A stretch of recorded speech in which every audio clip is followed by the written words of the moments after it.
So are these We're now green rolling. kobolds the same kobolds from the Saturday game? No, these kobolds are unrelated. They're green though. They are green. They are They all look unrelated. like. They're unrelated green kobolds. Are you sure? Yes. So so we have a party token, and then we also have an unrelated sort of festive event happening around here. That was I lost the party token. I got another. I typed in party in Google Images. That worked. Okay. So, the gang. Can everyone see where we are right now?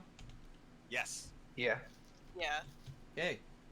We have just gotten across here and sort of left our raft. I don't know what you guys want to do with the raft. Just let it float down the sea, leave it there. We rented it, didn't we? I don't think we own it. I mean, okay, so then eventually you're gonna have to take the raft back. Didn't we? No, I thought we just said, "Hey, I'm the fucking king. Give me a raft." Well, yeah, you asked for a raft and they gave you a raft. Yeah, so we don't need to bring that back. It would be nice to, though. I mean, sure, but like we have bigger things to deal with. Like, Let's- if we get around to it, how about this? We just let the raft drift down the river with a note to pick it up when it gets to Alexandria. We'll get it back to them eventually. And it's just in the middle of the lake for like 3 years. It could be that. So yeah, it could be there. I just send someone to do it. I just realized I forgot to invite Watcher to the game. Okay, now Watcher can see what we're doing. Watcher. Watcher's the account I record on, because I can't show the audience and you guys, by extension, the GM stuff I have going on. Okay, so or on the YouTube thing, we would be able to look at all the GM stuff. Yes, because it's all visible to me, it's just not to you. Okay. So party. Last time we wrestled a bunch of animals. Yeah. Found a sleeping dragon. Lenorm, actually, technically. Oh, I know. We decided not to bother it. We then were able to convince the king of the Boggards in the north to not side with the trolls and instead side with you guys against the trolls secretly. Well, side with us, be our feudal underlings, same thing, really. And after going to Jenniford and asking for a raft, you were given a raft graciously. You got sent down the Skunk River, and you just sort of stopped here, right at the lip. Didn't we hear boomy sounds or something? Oh yes, as you were going down the river. Oh wait, yeah, you heard booming sounds. Yeah, because you stopped here at the ford. And that's where we're gonna start today, at this map.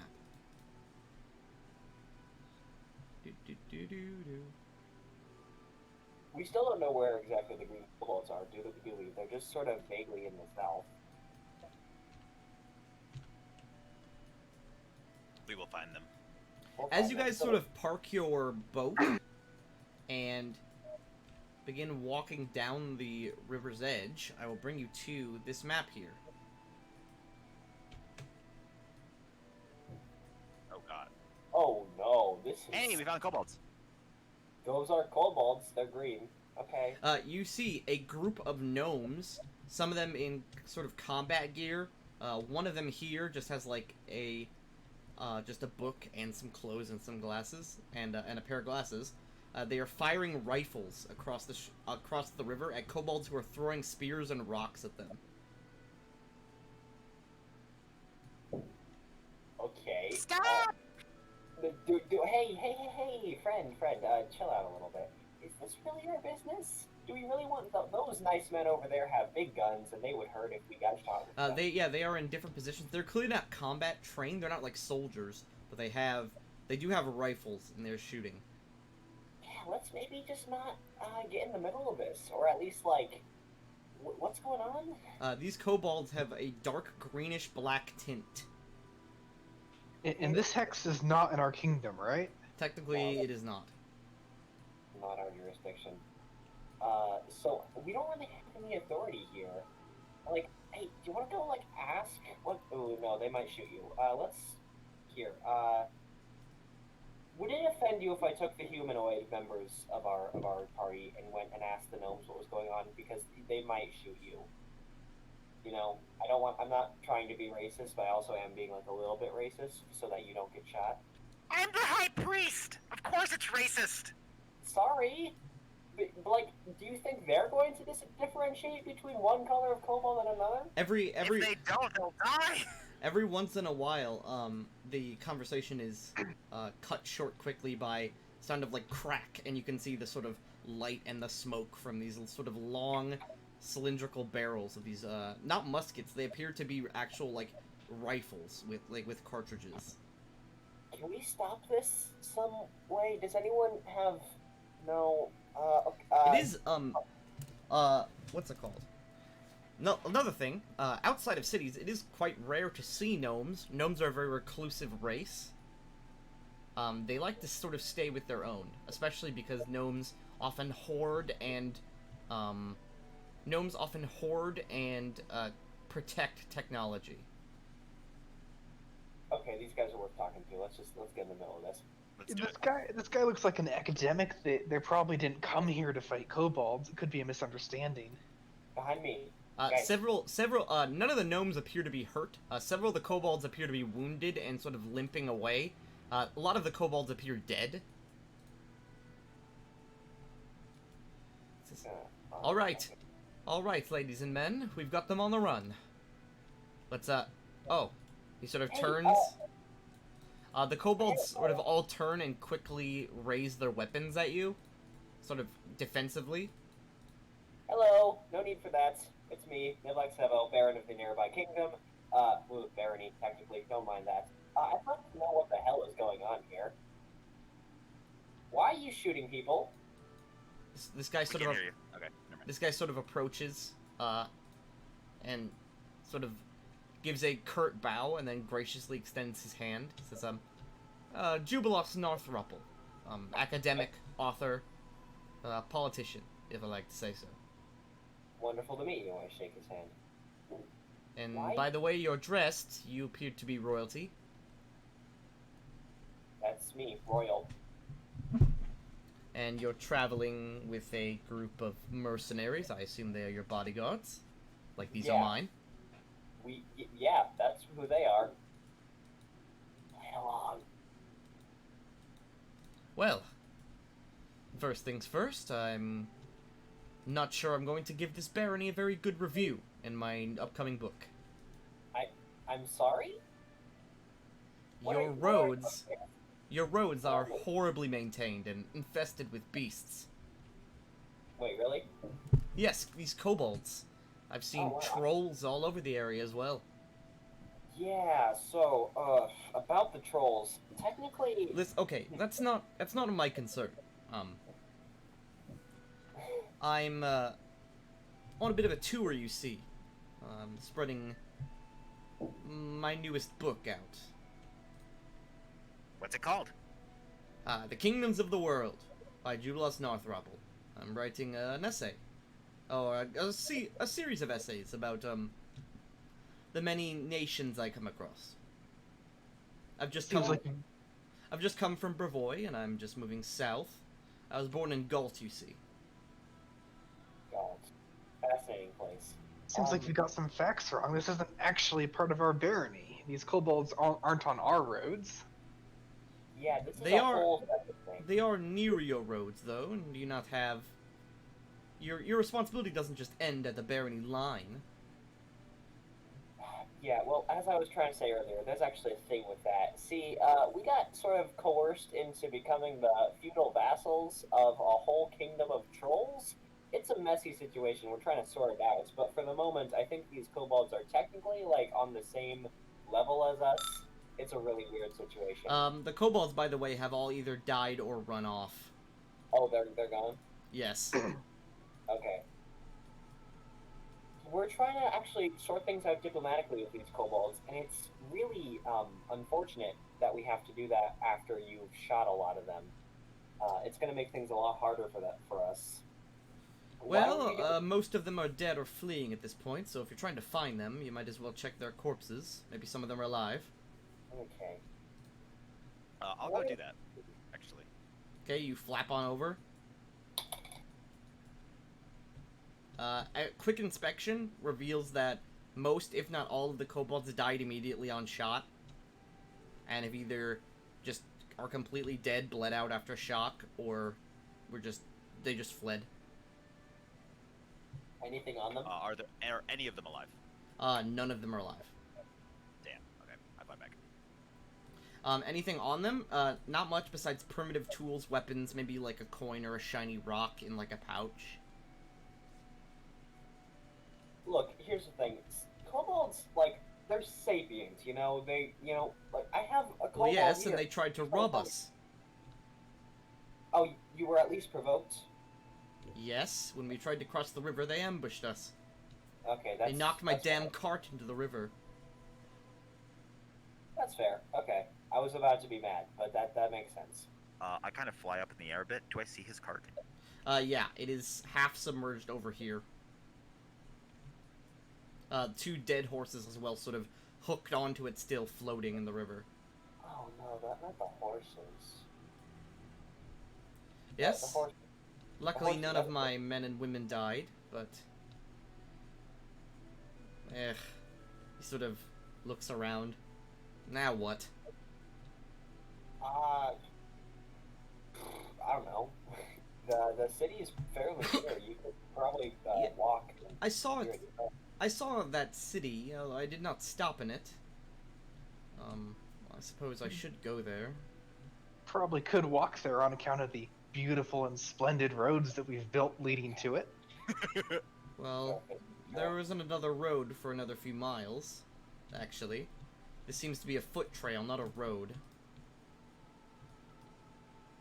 Yeah, well, this is just sort of like a ford. We haven't gotten here yet. We're working on it. How Well- deep is the water? Sorry. This is a relatively quick-moving river. In the center, it's maybe like a good 15, 20 feet deep. Okay. If I summoned an alligator, do you think I could, like, hook it to the ropes and have it drag the cart back? That's a lot of cart. An alligator probably, maybe a few alligators. I could also summon an alligator. Yeah, you could do something, can't you? And if you're And, if you're asking to help, I'm not going to say no. Jenna can swim. I can give her a swim speed. I don't think Jenna can help pull the cart. She's not that big, but like 2 alligators, would that work? Possibly. Are you asking me or are you asking the DM? DM. It's sort of a general question, but yeah, It's possible, yes. Okay. Yeah, let's hey guys, let's try and do that. If we can help, we should. Would you mind starting the forest magic, whatever you do? I start a dance. Gold Leaf, you as well. One alligator, hot and ready, please. I like to wonder one. she does so while glaring at you. Jura I don't certainly know. attempts to dance. I don't know how it works. It's a magical dance, if that helps. As well. Gold Leaf definitely dances better, but it's still not amazing. So, you're gonna summon 2 alligators. Have them pull the thing in. Let's go look at that. I only have crocodile. I hope you guys are okay with that. I think I'll put it in my heart to forgive you. Crocodile, I guess. Boop, boop. So, the alligators the crocodiles are summoned. What do you do with them? Oh, we have to rope them to the cart, don't we? Yes, you have 28 seconds. Oh, Command my crocodile to grab the rope with its jaws and then drag the cart to the shore. Okay, we're gonna make 2 alligator strength checks. For mine gets +4, +2 for augmented, +2 because I'm blessing it currently. Okay. So 2 9s. The alligators, they get a bit of the way. They don't do amazing. It's kind of an awkward angle. They're trying to go backwards while pulling. It's not usually, they don't usually pull things underwater. Their bodies aren't really built for that. Did you just say crocodiles don't normally pull things underwater? I mean, like, I don't mean pull things into the water. I mean pull a rope underwater. Well, I mean, how about Their what if we- bodies. I was about to say their bodies aren't really built for swimming quickly and forcefully backwards. Well, then what if we leashed the ropes like through their mouths and had them walk forward like a horse bridle, sort of? They do only last for 28 seconds, so you're gonna have to do that and then have them do it quickly. He's got mage hand. Yeah, I'll try and cast Mage Hand, Could- fiddle with the ropes to do that quickly. This is what's supposed to say. This is close to the spell's end. Make a spellcraft check. Okay. See how masterfully you can do this quickly. Then I'll see if we can roll again. My spellcraft bonus is like 9. Nice. Okay. Yep. Actually, your spellcraft bonus is 14. Yeah. Okay. Yeah, I'll allow it. I'll allow them to re-roll it. So the first one that rolls gets a +4. That's significantly better. Whoa! I'm With not the- seeing these rolls, by the way. Oh. Oh, I think it's because you don't have ownership over the alligators. But yes, you've rolled a 17 and a 15. Nice. So with that strength, the alligators pull up the wreckage of the carts and the dead horses before poofing. There's your cart. It's a little Well- soggy, but I thank you anyway. I'll see what I can salvage of this so we can carry by hand. I'll have Jenna swim around in the water and collect anything that fell out of the cart. The gnomes all begin sort of scurrying and taking apart certain pieces of the cart. You see them getting contraptions and bits of, like, mechanical boxes and machinery. They stick onto their backs. If we rest together, I might be able to mend some of it in the morning. I'm not sure we could get it fully, but That's... at least part. What would be destroyed would be the water damage. It's nothing that you could easily mend. Fair. I don't think any paper is ripped. I think it's all illegible now. a true shame. But well, I'm glad we could help, but we must be going. Well, Have a good day and good luck on your book. he shakes your hand again. If you see me, I guess I'll be heading to your town. Jubilos Northruppel. I'll keep your name in mind. You seem like a useful fellow to know. I certainly am. Okay. He turns and Well- continues his work. All right. That was cool. Let's see. He strikes me as a recruitable, but I don't know if I like him. He strikes you as the critical Gnome Explorer 5. Can you tell? Can you tell by his art? Yeah, His very Set him unique up with art. Lindsay. his art and unique name. Actually, if any of you remember, Lindsay was actually nerding out about the fact that he was said to visit here soon. Oh, I don't remember that, but that's cool. Yes, yeah. that's the original reason she wanted to come to Alexandria.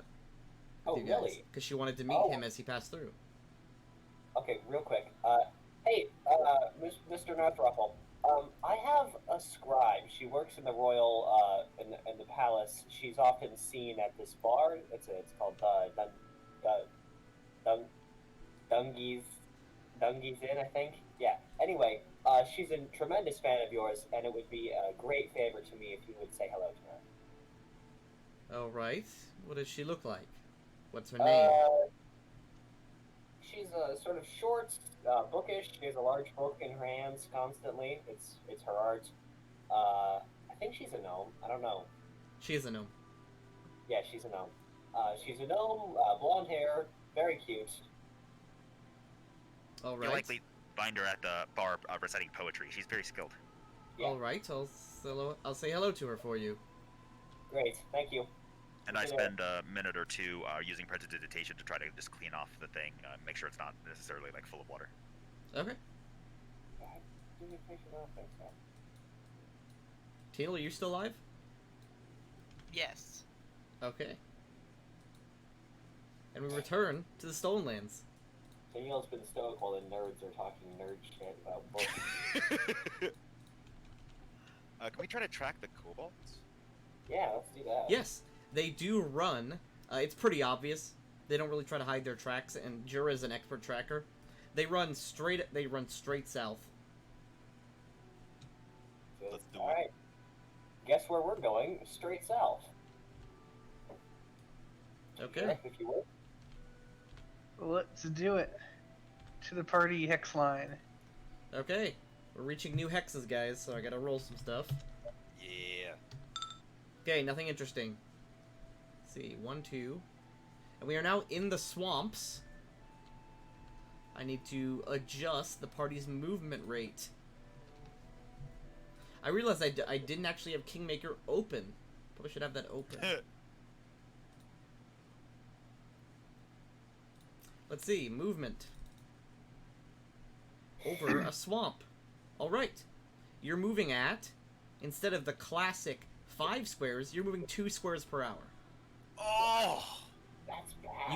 You are going trackless through a swamp. Can I improve any of this with my boots and survival? Find a path, that kind of thing? Oh no. You can make sure that you're not surprised or ambushed. I'll do that. I was about to say, that's great. 25. So boop boop. That's another Right. hour. It's about, let's call it about 3 or 4. Let's say 4. Boop boop. That's 6. Oh, 5. That's 6. And you sort of reach the edge of the swamp by about sunset. You sort of hit the... You can very clearly see the banks of the Candlemere. The kobolds continue to head south towards the lake. I worry that they're going to ambush us and try to rob us like they did with the other people.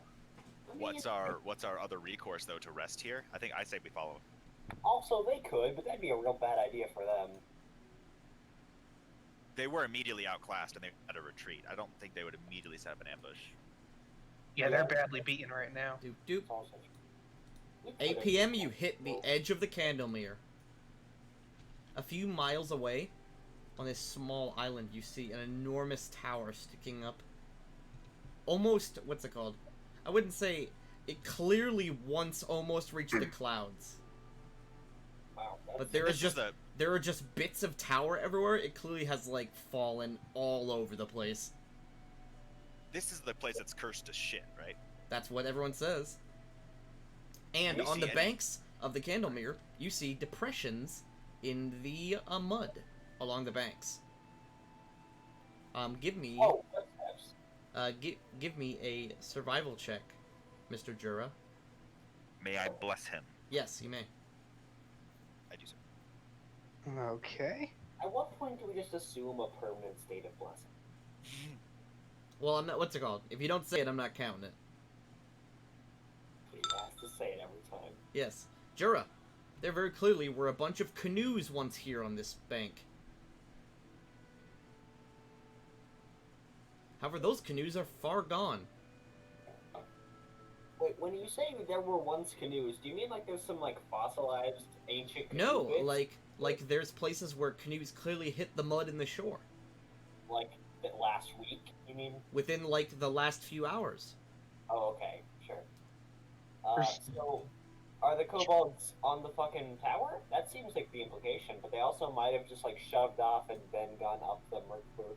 Unfortunately, it's hard to track people via the ocean or the lake. It's not like they leave tracks in the water. But the tracks did leave us here. Oh and yeah, now they there's- lead right here very clearly. Jura can 100% say that. We should definitely be crossing to Let get me to the let tower. me crack a cold one open. I think Givlax's meta sense is telling him that like an interesting plot would demand they go to the cursed tower to achieve their goal, and I feel like that's just that's sort of a natural thing to do. So I vote we go to the tower. It's dark though, right? It's reaching sunset. It is nighttime. And What's as you that what's it vibe? called? And as you reach the edge, everyone give me perception checks as you're sort of inspecting the. I mean, because you can see kind of the tower, like if there's a silhouette. It's actually because of the way the sun is setting. there is like a sort of orangey glow to it because sun rises in the east, sets in the west. The rays of the setting sun are just hitting the tower in such a strange way. It'd be smart to have Jenna go scout the tower a bit. She can just Holy swim right shit. across. Damn. I rolled a 12, Goldie. What did I just roll? Is that a 20? That's a 19. Boom. So you have a plus 19. I did bless myself for that roll, but still. That's incredible. That is an incredible roll. Goldleaf, very clearly, although you don't see any signs of habitation on the tower, like on the areas around the tower, although a lot of the tower is cut off, like you can't see the whole island, there are just bits of tower everywhere. Very clearly this tower is like maybe 10 or 20 times bigger than it is right now. Around the tower you see, as the sun is setting,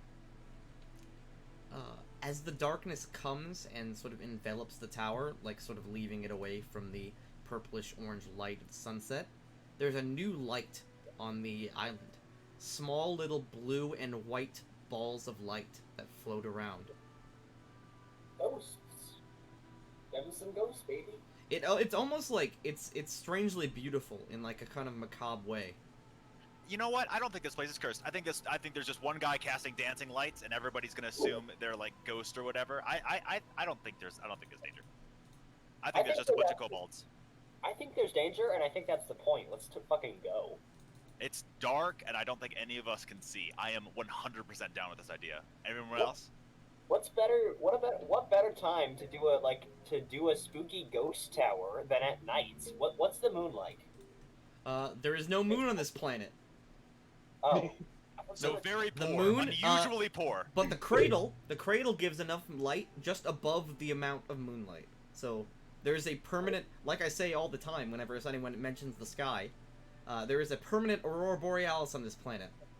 Wait, fucking seriously? Yes, That's so cool. that is the You are surprised that every is- time he tells you that this. is the cradle. The moon is dead.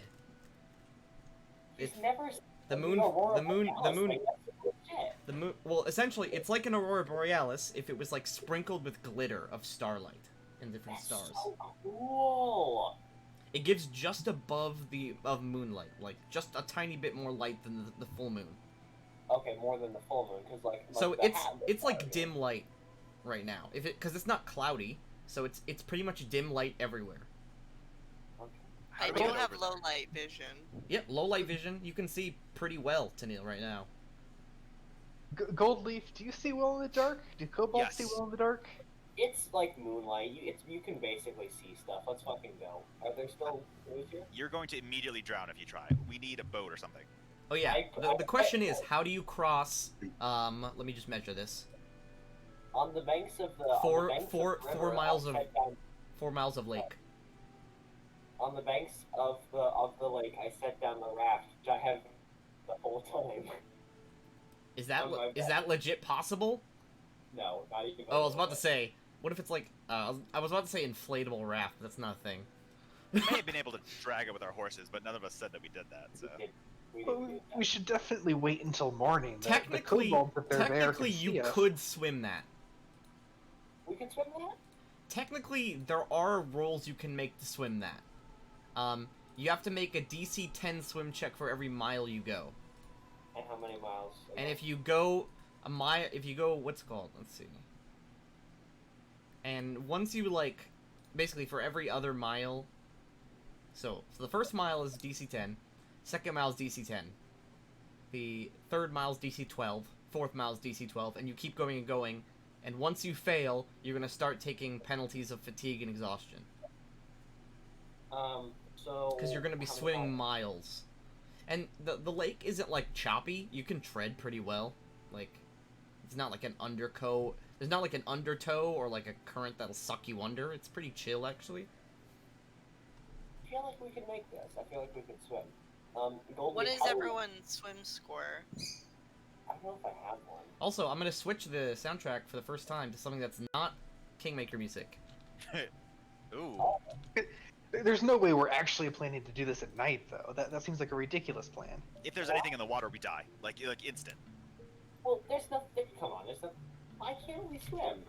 Okay, let's plan this out, right? You go 2 miles and you've somehow passed the DC 10 checks, despite the fact that you have a -2. Oh, I minimum. have, okay. Now you get bitten by something and dragged underwater. What do you do? Oh, it's Yeah, you're underwater. late. We can scout the water. I'm Okay. just concerned about going at night. There's no reason to do that. Here you go. Can everyone hear this well? I want to go at night because it's fucking cool. Also, the ghosts only showed up at night, so they might not even be there if we went in the day. I do not hear the music. It should be quiet. Yeah, be quiet. Okay, then yes, I hear that. It's meant to be quiet. Oh, well, then that, yeah, it's perfect. Here's the thing, Jenna's amphibious. Could she, like, carry one of us, kind of? Like, you know how when a lifeguard saves someone who's drowning, they do that thing? Could Jenna do that to someone else? Do you want to know why lifeguards don't just do that all the time? Because it takes a lot of energy. Why is that, Tanky? Because it takes a lot of energy to pull someone while swimming. Well, I mean, I'd be helping, you know, I'm not drowning, but it'd make it easier, I think, because... You have that feat to plan things. Would you be able to get, like, how much rope would you be able to get? My god, you're a genius, Jura. You're fucking right, didn't I fill that up? Yeah. Okay, I gotta fucking turn a light on in my room, actually. It's unrelated, I just said that because I was thinking. How much Literally, light- if you have like air bladders or something, that increases our odds dramatically. I need to grab the Pathfinder, Brilliant. like, actual... It's called Brilliant Planner. How much You can spend up to 50 gold per level. You can have 50 gold per level worth of shit on you. And, like retroactively, sort of. Yes, retroactively as the group needs it. As long as I'm it's actually- not magic. As long as it's not magic. Stuff that you could get, like, in a place. And we were in a place. We were in a city. Maybe some canoes. An air bladder is 1 silver piece. Uh, Used by swimmers for longer dives, this bladder is similar to a water skin but is relatively airtight. If inflated, it holds enough air to sustain 1 medium creature for 1 round. That's a bladder that you stick to your mouth and breathe in if you're drowning. You are correct. My apologies. Okay, that'd be helpful. How much... Flotation device gives a +1 bonus to swim checks. That's pretty good, actually. That's relatively good. How much does the canoe cost? You can't. It has to be 20 pounds or less, Uh, and it has to be able to fit, I believe, in a backpack. God, we need to make a fucking bag of holding. You have. Uh, I think you have one. okay, this is screwy because, like, a couple sessions ago, I remember making a minor bag of holding, and then last session you said, actually, no, I don't remember that, you don't have one, and I said, okay. And now you're saying, actually, you do have one, so what is the fucking truth, Tanky? I'd have to rewatch all the old episodes. I'm 99% sure he said that you don't have a minor one, so then you spent time to make a bag of holding 1. Did I? I believe so. I'd have to watch the old episode. that's what I recall. Wait, hold on, this, oh no. There's a magic item called a folding boat, and it weighs How 4 much does a pounds. canoe weigh? I'm looking that up now. Could we just put you in a bag of holding and then have me fly you over? Let's see. I don't see why not. 1 raft. You actually could put a raft in a bag of holding. Oh my god. Can we just scribble down somewhere that I made a bag of holding? Just, like, let's just say I did, and then, yeah. You actually, no, you couldn't put a raft. You could put a rowboat in a bag of holding. Which is essentially a canoe. It's a large water vehicle. It can fit up to 2 passengers or 1,000 pounds. And, I mean, So the people who can swim good could swim, and the people who can't could canoe. or we could just take a couple trips. Or you could just take a couple trips, like the fox and the chicken conundrum. So, at 50 gold per level, I'm level 5, I think. It's 250 gold. A rowboat costs 50 gold. So I'm gonna deduct 50, and I have 200 gold left in the brilliant Okay. and the brilliant Fair fund. Luckily, And everyone watches as Can I Nivlak do this? pulls out of the bag of holding an entire canoe. Tanky, can I please play this one now? I'm so Yes, you may. What a predicament we are in. Luckily, and I comically, I reach into my bag and like a cartoon character, I just Nivlak, pull stop out- right there. What? Oh no. So you reach into your bag, right? I'm gonna roll something. Oh no! What the fuck? Okay, that's a lucky roll. You, What? for a second, so you know how bag of holdings work, right? You reach in, you think of something, you pull it out. Yeah. For a second, you think about canoes, and your hand doesn't hit anything. But after, like, a bit of, like, it's almost like you have to stick down to elbow deep into the bag. But eventually, you hit a canoe, and you pull it out. Okay, I'm scared, but I got a canoe. I Yeah. planned for just such an occasion. Why didn't we use this earlier? It actually, Why didn't we take someone's boat? it actually almost rips the bag as you pull a whole canoe out of the bag. Yeah. I just kind of turn it upside down and shake it a couple. You don't times. want to shake it because then everything comes out. And The canoe. especially I think, don't not the turn it bag. inside out. Yeah, No, the you- canoe slips out. Sloop. It makes Okay. a schlorp sound.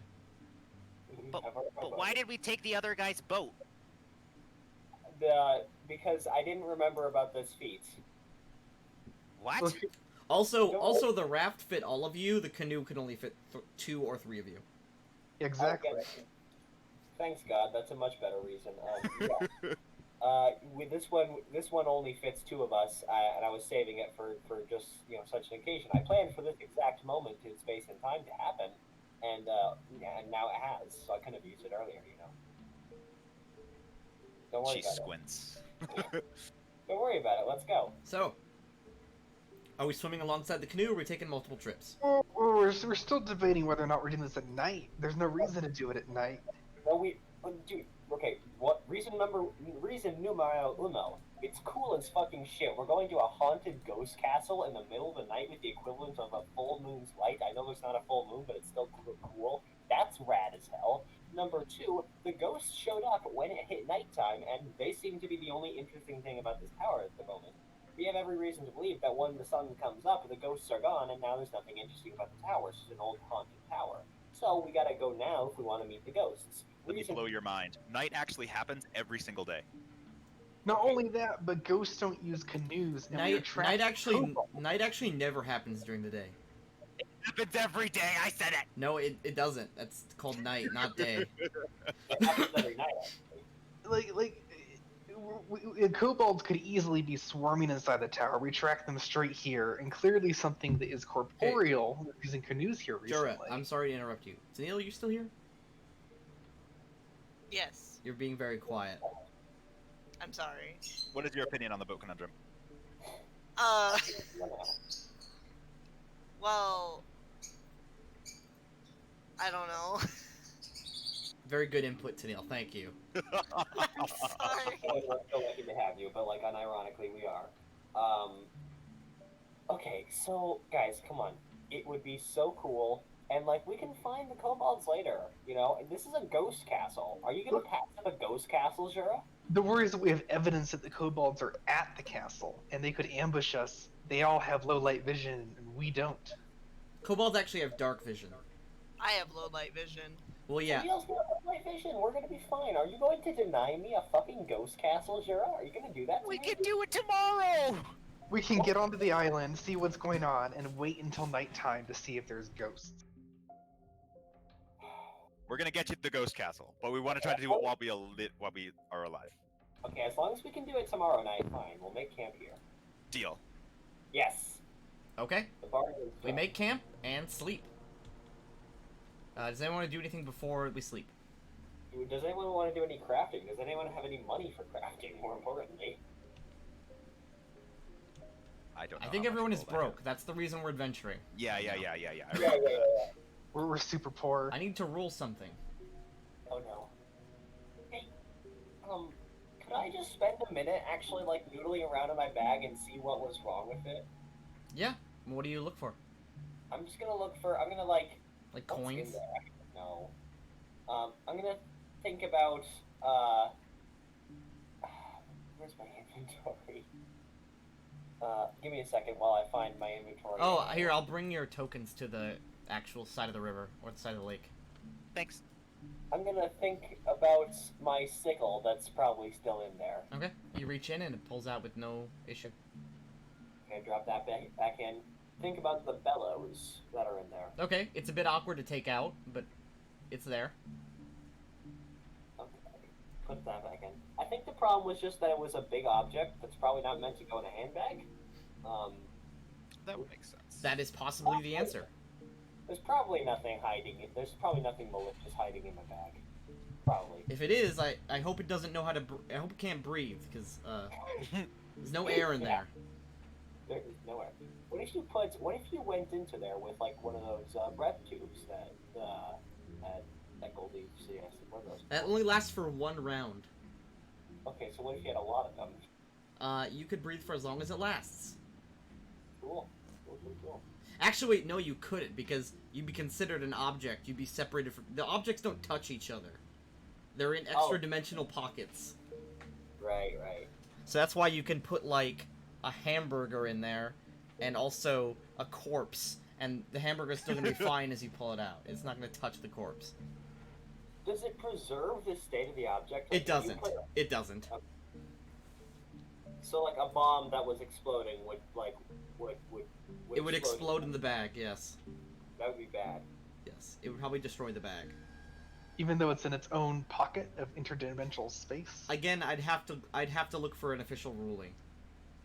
As we're doing this, this is in character now. Hey, Goldleaf, hop in. I want to see what happens.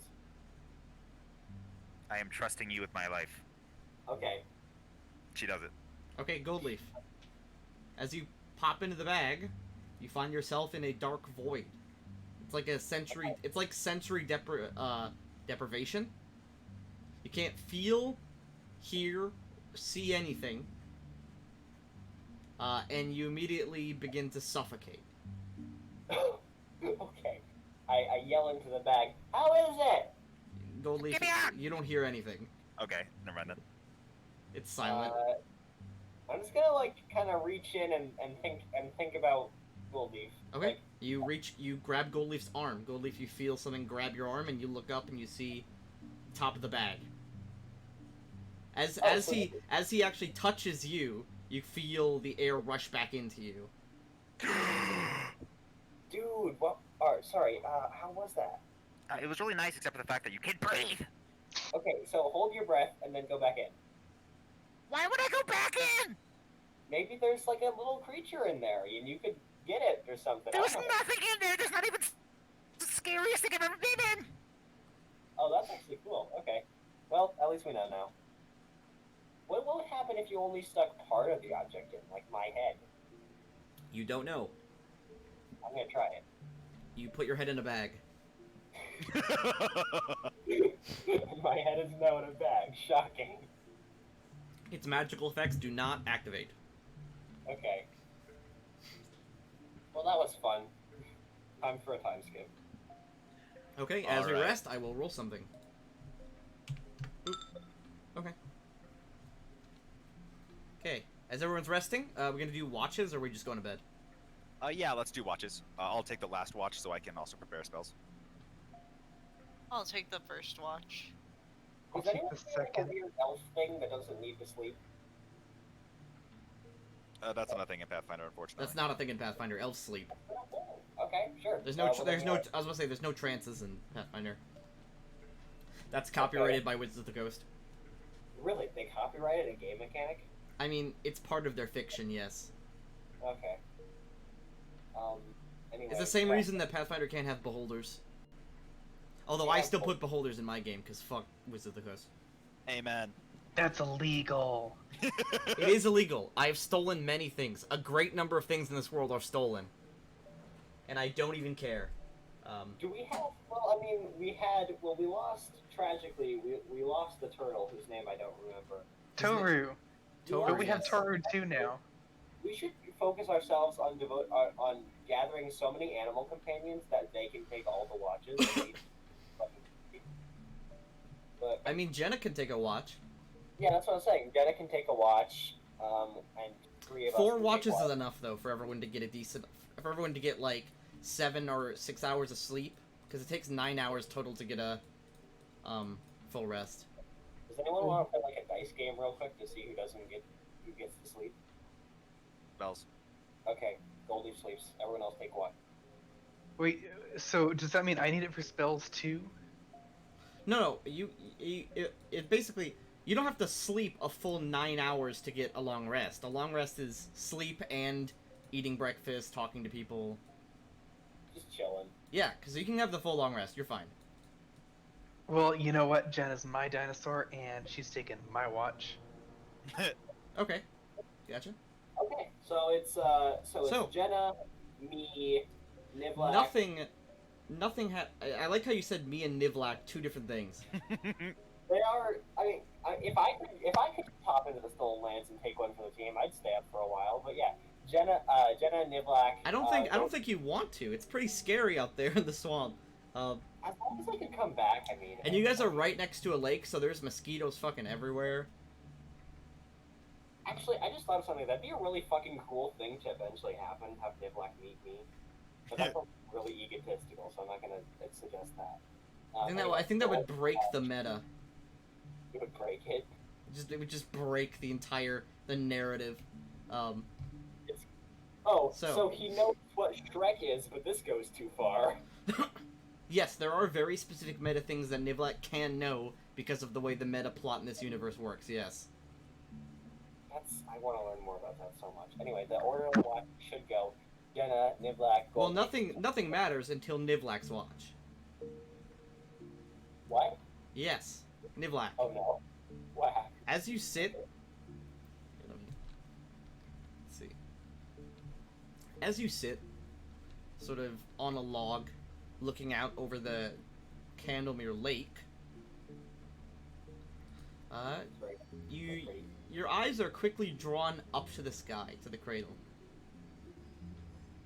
This sort of shining light throughout which that sort of covers and protects the planet and the plane itself from Is that outside just threats. omnidirectional? I shouldn't ask questions. You're setting a scene. Sorry. What's up? Is that like omnidirectional light? Are there any shadows cast by this moonlight? No? Weird. Okay. Or technically, yes, it would always be shadows directly down, because the light is cast from literally every point in the sky at once. Okay. So yeah. Anyway, continue. It's your pretty wonderful weird. scene. Very quickly you see, up in the cradle, for a split second you see a shining orange light, almost like a sun for a split second. Like the size and shape of the sun? No, or like no, the it's the color and intensity of the sun for a split second, but it's Oh wow. Okay. it's more like a tiny point in the sky, Okay. directly above you. Oh, that's worrying. I'm gonna shift to the side a bit Okay. on my rock. Just scooch over. Hey, how far do you scooch?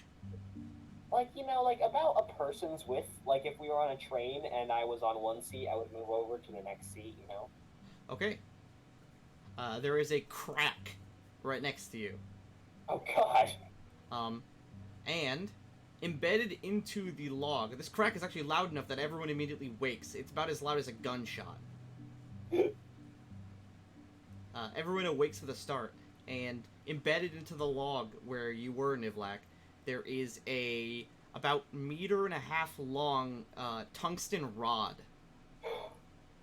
Holy fuck. Shit. What? Did we just get fucking, like, Modern Warfare? I think that's where that happens. It's not sharpened, it's just a dull, solid rod of an unknown metal. Tungsten. Fucking yell, hey, who's fucking orbital bombarding us? This is like high fantasy. What the fuck are you doing?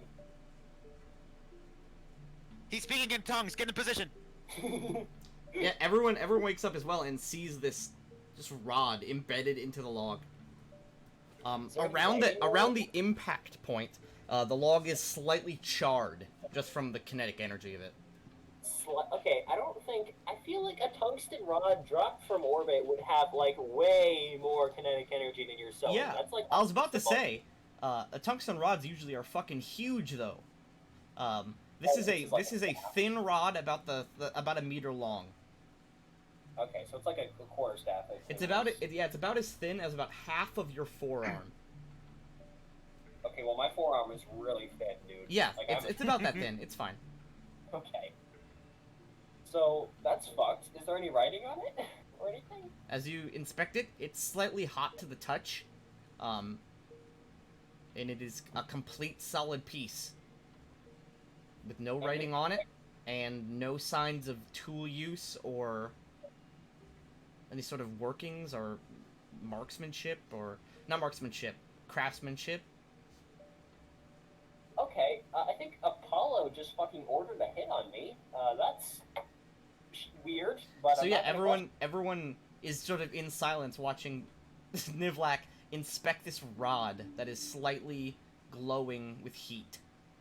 Just sort of at the bottom. I don't know what just fucking happened, but I do know one thing. Now I've got a cool fucking star rod, and I'm gonna take this and use it. It's really hot. It hurts to touch.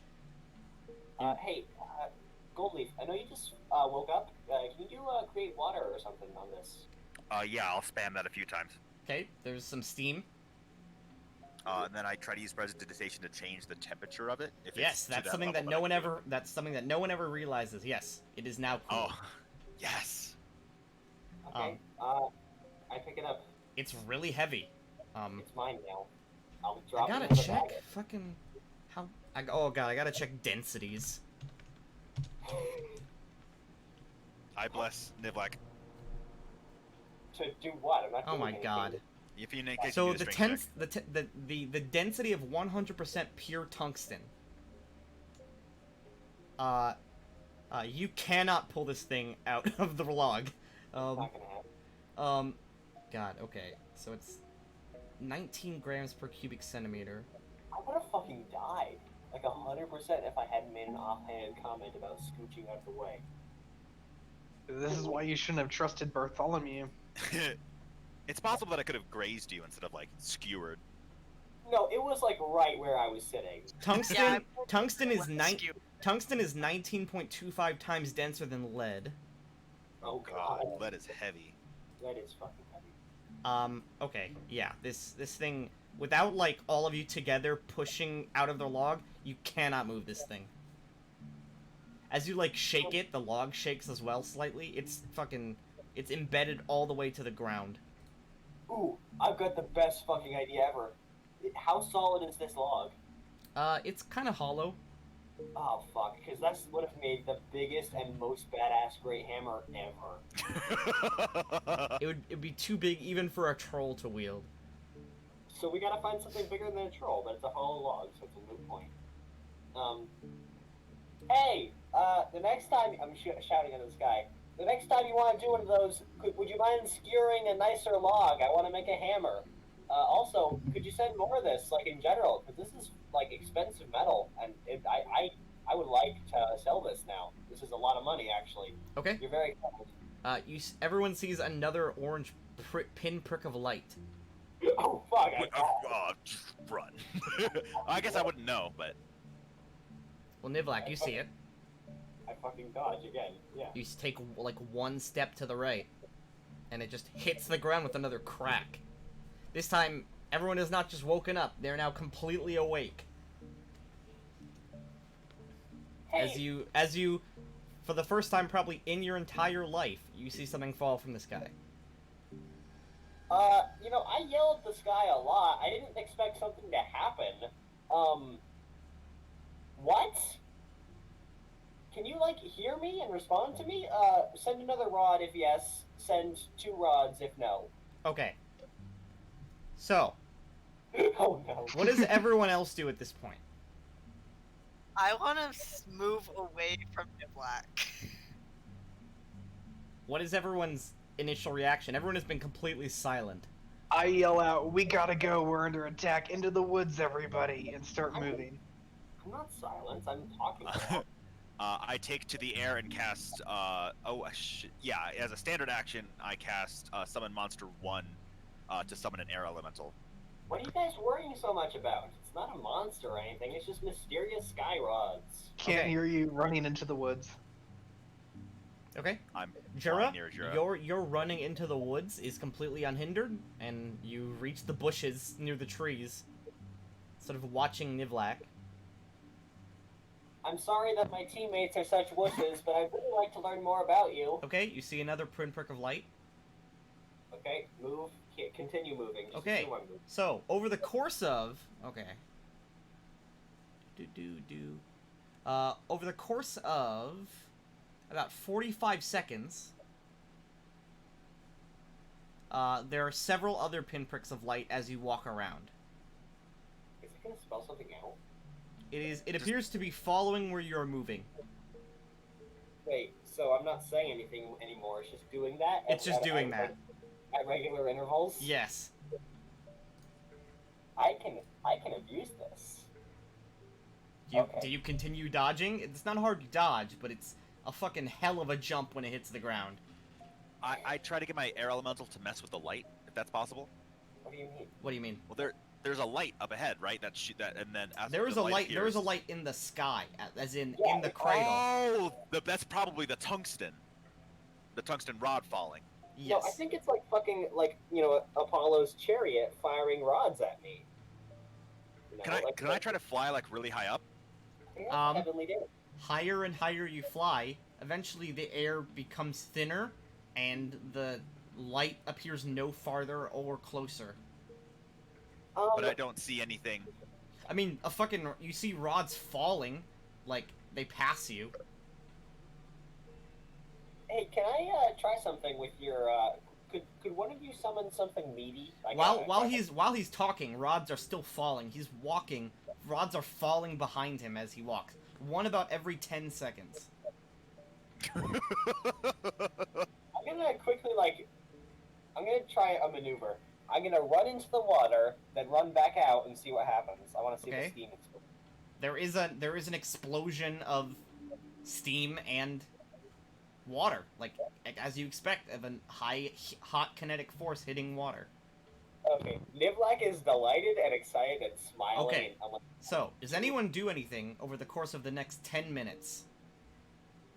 I use a summon to try to summon a. I'll summon a giant spider because he said he wanted something meaty. Okay. I want to test if how effectively this would fucking end something's existence. Okay. So you let the spider get hit with a rod. That was the plan. It fucking explodes. There's Gross. their legs go flying. There's like orangish, greenish blood that's just everywhere. Bits of the spider are pinned into the ground. It is the equivalent. cool. It is the equivalent of about like 500 points of damage. Okay.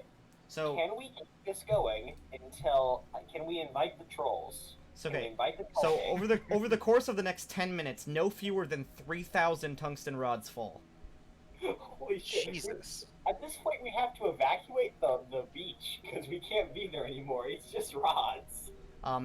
After about 10 minutes pass, the rods stop, and as you look around, all the rods fade into dust. No! No, that was gonna be so cool. It would be like a monument. So I try to grab some of the dust. Is it tungsten dust or is it just? It's non-valuable dust. Sorry, I'm not gonna give you Damn. thousands of gold worth of valuable I minerals. was so ready. I was so ready. Also, how would you even transport 3,000 tungsten rods? Very, very slowly. We would buy the hex and then cart it. We would like break the rods and then cart them in sections. in an extra dimensional space where weight doesn't matter, probably. Weight 100% matters in that. Yeah, the bag of not holding go can over your only weight. hold the bag of holding can only hold a certain amount of weight before ripping. Sure, but you can put up to that amount of So, weight into it. Never gets heavy. As you guys return to the campsite, sort of What the fuck? what the fuck? There's a bunch of holes in the ground. looks like there's like a bunch of gophers here. Yeah, it does. Hey, Frankie, quick question. Were you gonna let Niblack get fucking impaled if I didn't scoot over? I assumed you would move.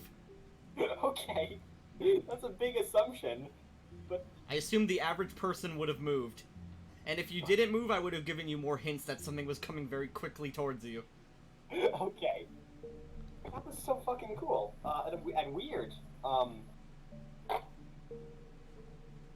think it's And I need... abundantly clear what happened. I have a question. Fucking why? Your fucking why is not answered. Okay. You were warned about this. This was a magical assassination attempt. Rods from the sky that disappear after 10 minutes. There's only one person this could be. Who? I'm not following. It's Bartholomew. He's trying to take power while we're in the wilderness by killing us all. But Okay. Bartholomew could kill us easily, and he wouldn't miss. He wouldn't miss the thousand times. 3,012 to my count. Like, yeah, what the fuck? Also, what kind of spell would that be? Bartholomew's reign of 10 minutes of tungsten fucking rods? Like, that's... No, that's nothing. That's ridiculous. It is strange that no trolls were impaled. Yeah, like, he could do better than this. This is the campsite? I'm using this map for now because it has water. Oh, that's right. Sure. Yeah, so, God, that was fucking weird. I want to go back to sleep. Yeah, I 100% can't sleep after that. I'm gonna meditate. I guess Okay. there's nothing else to do. I'm gonna like stay awake Okay. and look at the sky, but About 45 minutes later, oh god. Nivlak, you don't notice anything at first. Everyone else watching Nivlak, I assume you're paying close attention to Nivlak in case rods fall. I'm paying attention to the sky above. I me. like how Tennille moved away. Tennille's smart. You see Nivlak sitting there. Okay, this is gonna be super hard to explain because this is like really weirdly non-Euclidean. Okay. Oh god. You see a slightly transparent Nivlak fall out of Nivlak's back, almost like Nivlak slumped over where he was and just hit the ground dead. Like astral projection in cartoons. Yes, Nivlak is still sitting there, but you see a dead, transparent Nivlak slump over where he is, as if he just, like, had a heart attack. Can I do a Excuse heal me? check on the transparent Nivlak? Hold on, Nivlak, hold on. you do not see this. Hey, Goldleaf, you said you were watching. I wanted to get what is everybody doing? Because it would be so fucking funny, I think, if no one noticed. I Like, specified I was literally watching the sky above quoted- you. I do not see this. Literally, like someone slash killed you in Gmod. It just ragdolls out. Tennille, were you watching me? Yes. Okay, Tennille sees. Jura? I don't know. I don't think Jura saw it, but Jenna certainly did. Okay, so Tennille and Jenna just see fucking ragdoll astral projection Nivlak fall out of him. There's another Come on. one. How do I feel? What the hell? You don't feel any different. There's another one. Okay. I'm just gonna keep fucking fishing. Do they appear about every 10 seconds? Yes. Wait, These ragdolls? are all the ones. These are the things that killed you in other. I turn around. I'm like, what the fuck are you talking Yeah, you about? as you look around, you see there's a bunch of dead U's everywhere. Hey, yo, what the fuck? As you sort of step up and like sort of step almost out of them, you watch. Here, I need to actually copy you. Oh god. You watch as they all stand up and face you. I am uncomfortable. Everyone, roll initiative. Yo, what the fuck? Okay. Hey, what? Hey, Todd? What the fuck? Here, I gotta make these guys NPCs. One sec. We have to make them distinct characters. Yeah, because if that was just 4 of me, my player character, we would all be dead, I think. No, they are you. Like, Oh, they have my stats and abilities. Yes. Okay, that's fucking bad. so Are they initially hostile? I don't see why they would be. they get up and they begin casting spells. Oh, holy Shit. Are they visually distinct from me? Nope, they are exactly the same. Nice Okay. spells. This is I'm bad. gonna fucking take I just my had to crown. what's it called? I just had to name them in the initiative because it'd be hard to track initiative of 4 people with the same name. Can anyone else tell who's who? Or can I? Oh yeah, it's very clear who is who. These Nivlacs are completely emotionless. They are just staring directly at you, Nivlac. It's pretty clear, just like it's not like a shoot him, he's the clone kind of thing. They're very clearly not you, but they just look like you. They're not fucking talking all the time. Yeah. Okay. Hey, y'all, that's fucked. Jura, please kill them. I'm scared. Okay, 1 second. I gotta grab some battle music. Hey, out of character, y'all. What the fuck is happening? We're about to wipe. Like, we're fighting 4 of you, like, GG. Like, I don't want to oversell myself. Whoa, I almost fell out of my chair. I don't want to oversell myself, but like, 4 of me could put out some Jura. serious Oh, fuck. This is Darkest Dungeon. We're done. GG. Oh no! I wouldn't TPK you in the beginning of a session. I know, I'm just having fun. I'm Jura. just having fun. You You see are- all the Nivlacs begin to cast spells at the original Nivlac. Oh my god! So what did they cast? Like what? You can see they are big. beginning to cast. Did I hear Nivlac say something, or did that not actually happen? What do you mean? Because he said, "Please kill them," but I'm not sure if that actually happened. Well, in if yes, initiative if he order. says if he can tell they're about to fucking blast him with fire, and he says, "Please kill them," you definitely heard that. Well then, Wait, it's a good thing I'm so fucking squishy then. Actually. Nivlac is a squishy spellcaster. Yes, that's why the I'm 4 gonna- of him isn't that bad. I got 10 feet here. I'm gonna charge. Okay, you charge Nivlac 2, What are the bonuses that I apply for charge? +2 to the hit, And -2 to AC. and -2 to your AC, which doesn't matter because they're gonna target touch.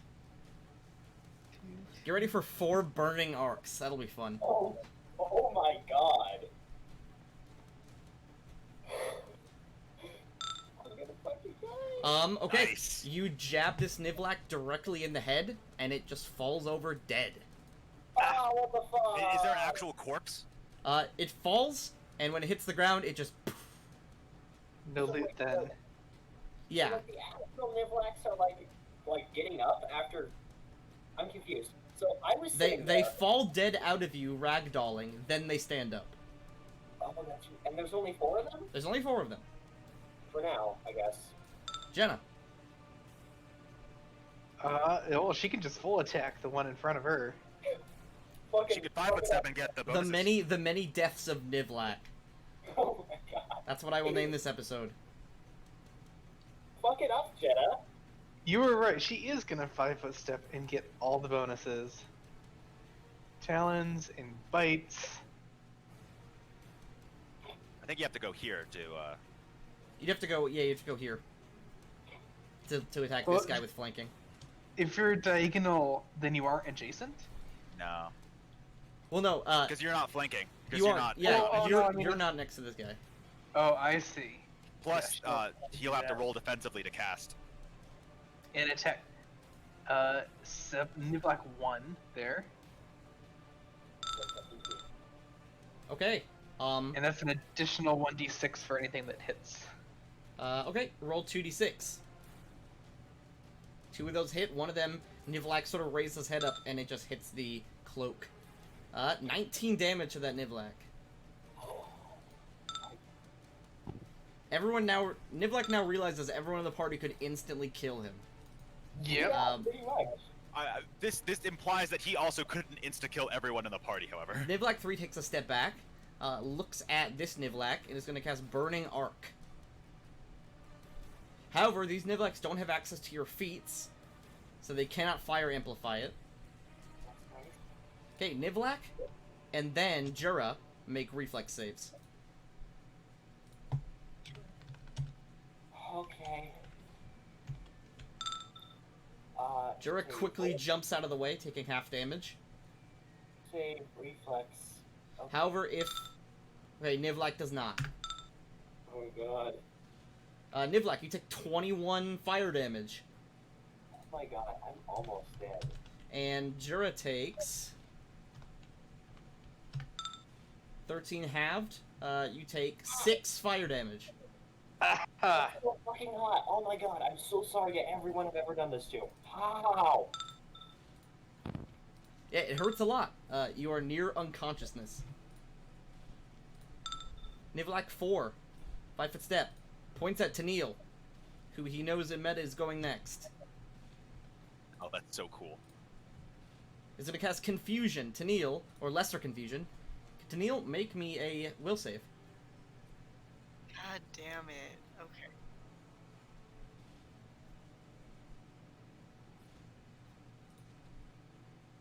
As he also knows, Tennille has the worst will save in the party, I believe. Nope, it's Nivlak. Tennille, you are confused for 1 round. Oh no. Tennille,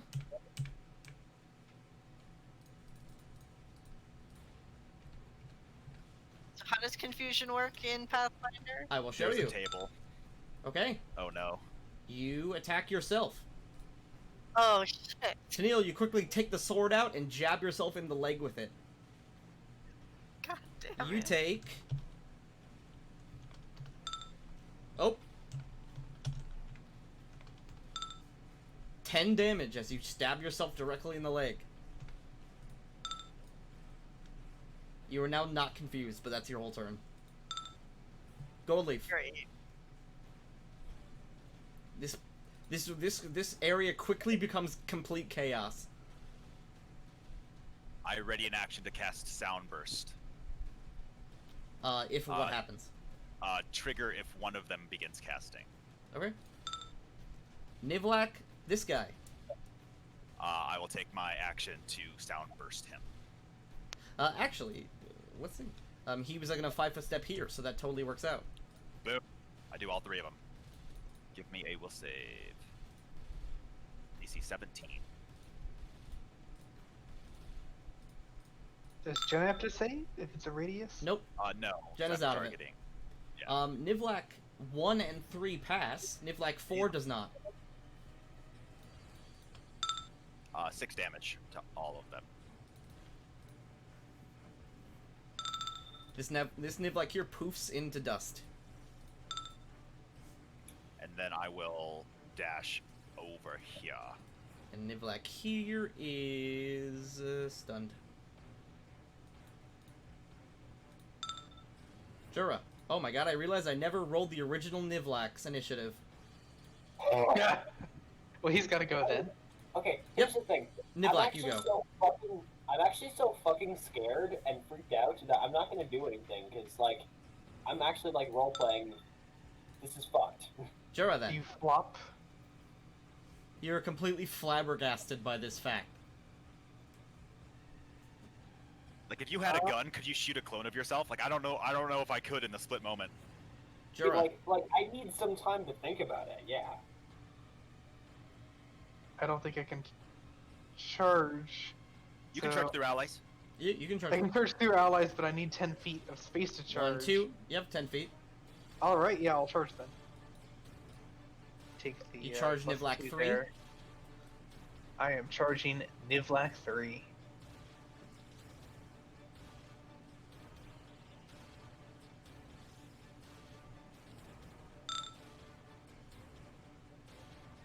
You stab this Nivlak right in the chest.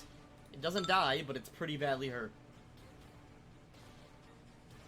God, the way I said that reminds me of that fucking... that video. It's like... God.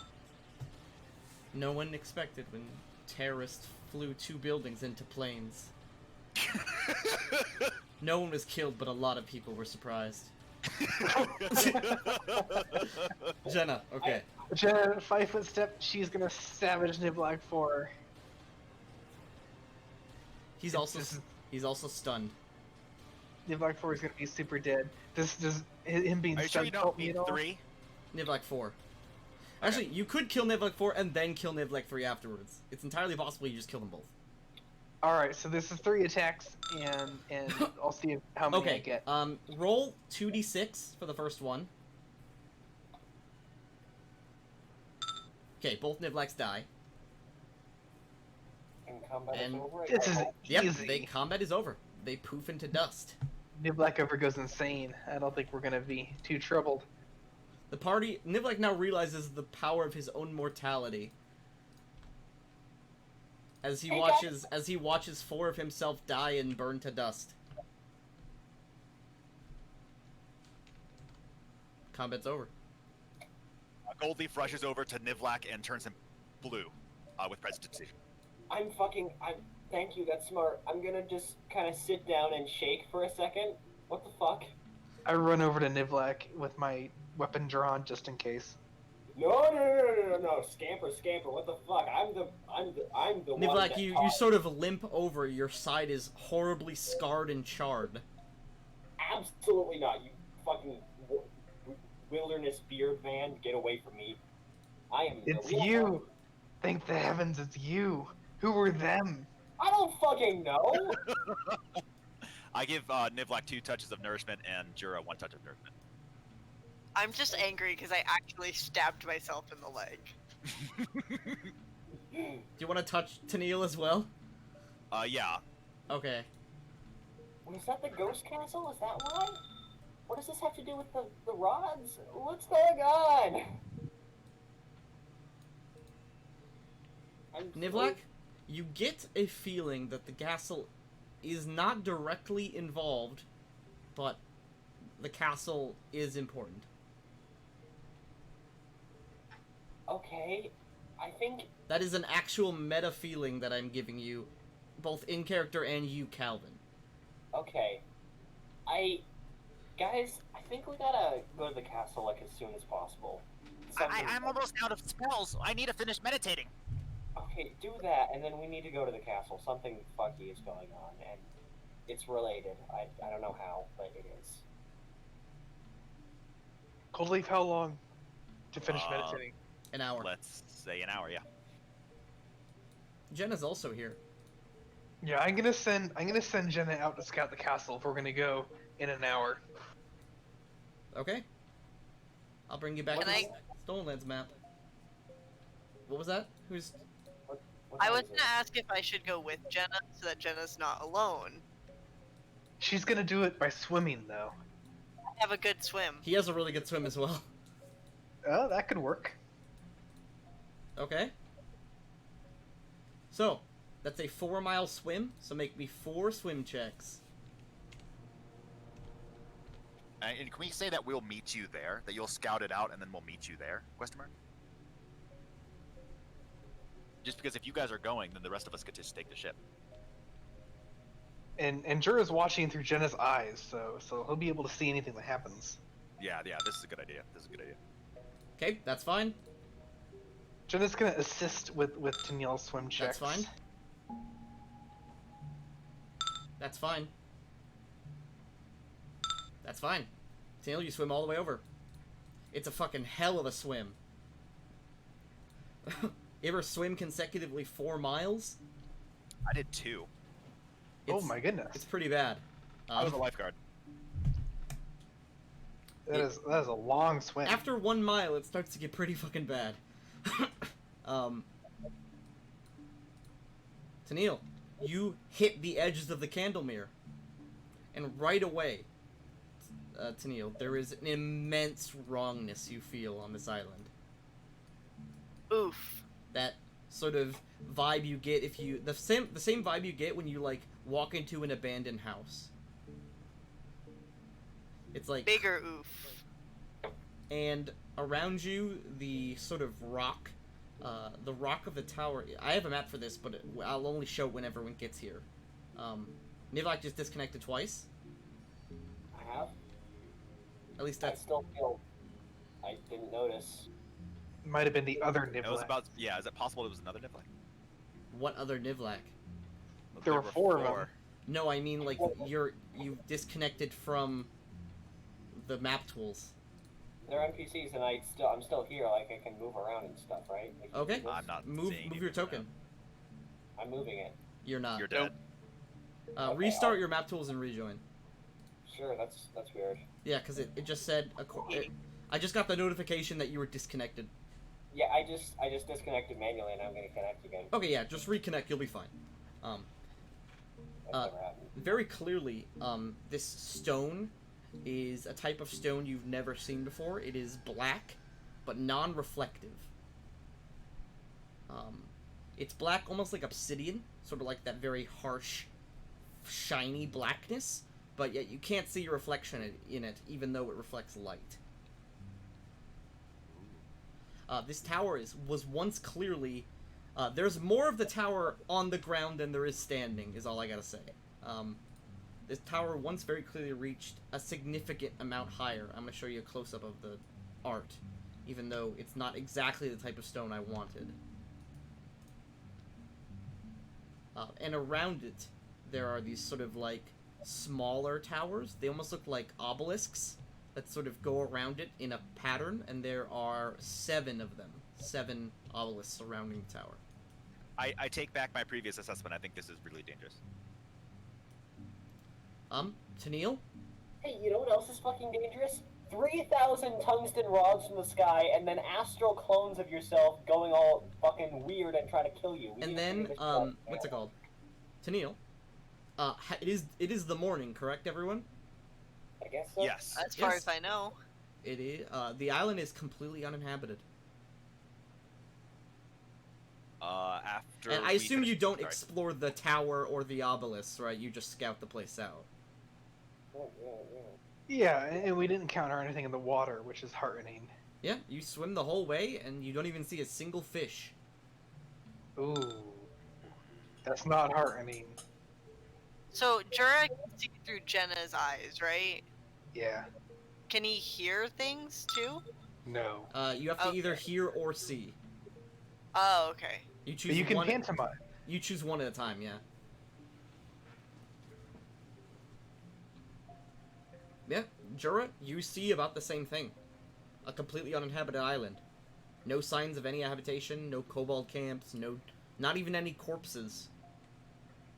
Are you sure I can choose to hear? I don't see anything about that in my Oh. block. Oh, wait, that's familiars. That's a wizard familiar, never mind. That's so weird. So yeah, you can see, but you can't hear, so... you see... Here's the biggest question: can she pantomime for herself to Jura to explain what's happening? Yes. Kind of, yes? I don't see why not.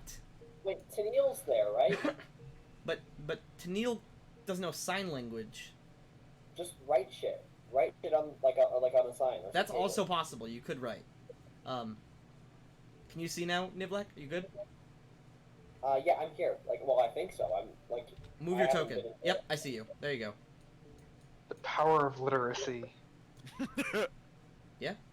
Jura, you see a completely abandoned island. Although Tennille and Jenna don't get close to the obelisk or the tower itself. They sort of scour the edges. There's no sign of any boats landing here anytime recently. I finish meditating and then I turn Nivlek blue again, and then I suggest we go over. Actually, hold on. Weren't the ghost copies like kind of bluish, like they usually They are? were transparent. Yeah. Okay. Transparent is not the same as blue. Yeah, but like kind of. It's actually it's the opposite of that, because it's no color. It's less color Okay. actually. Let's see. Okay.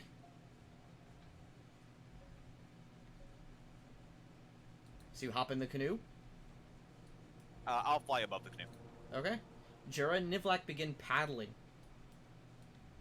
It is completely uneventful.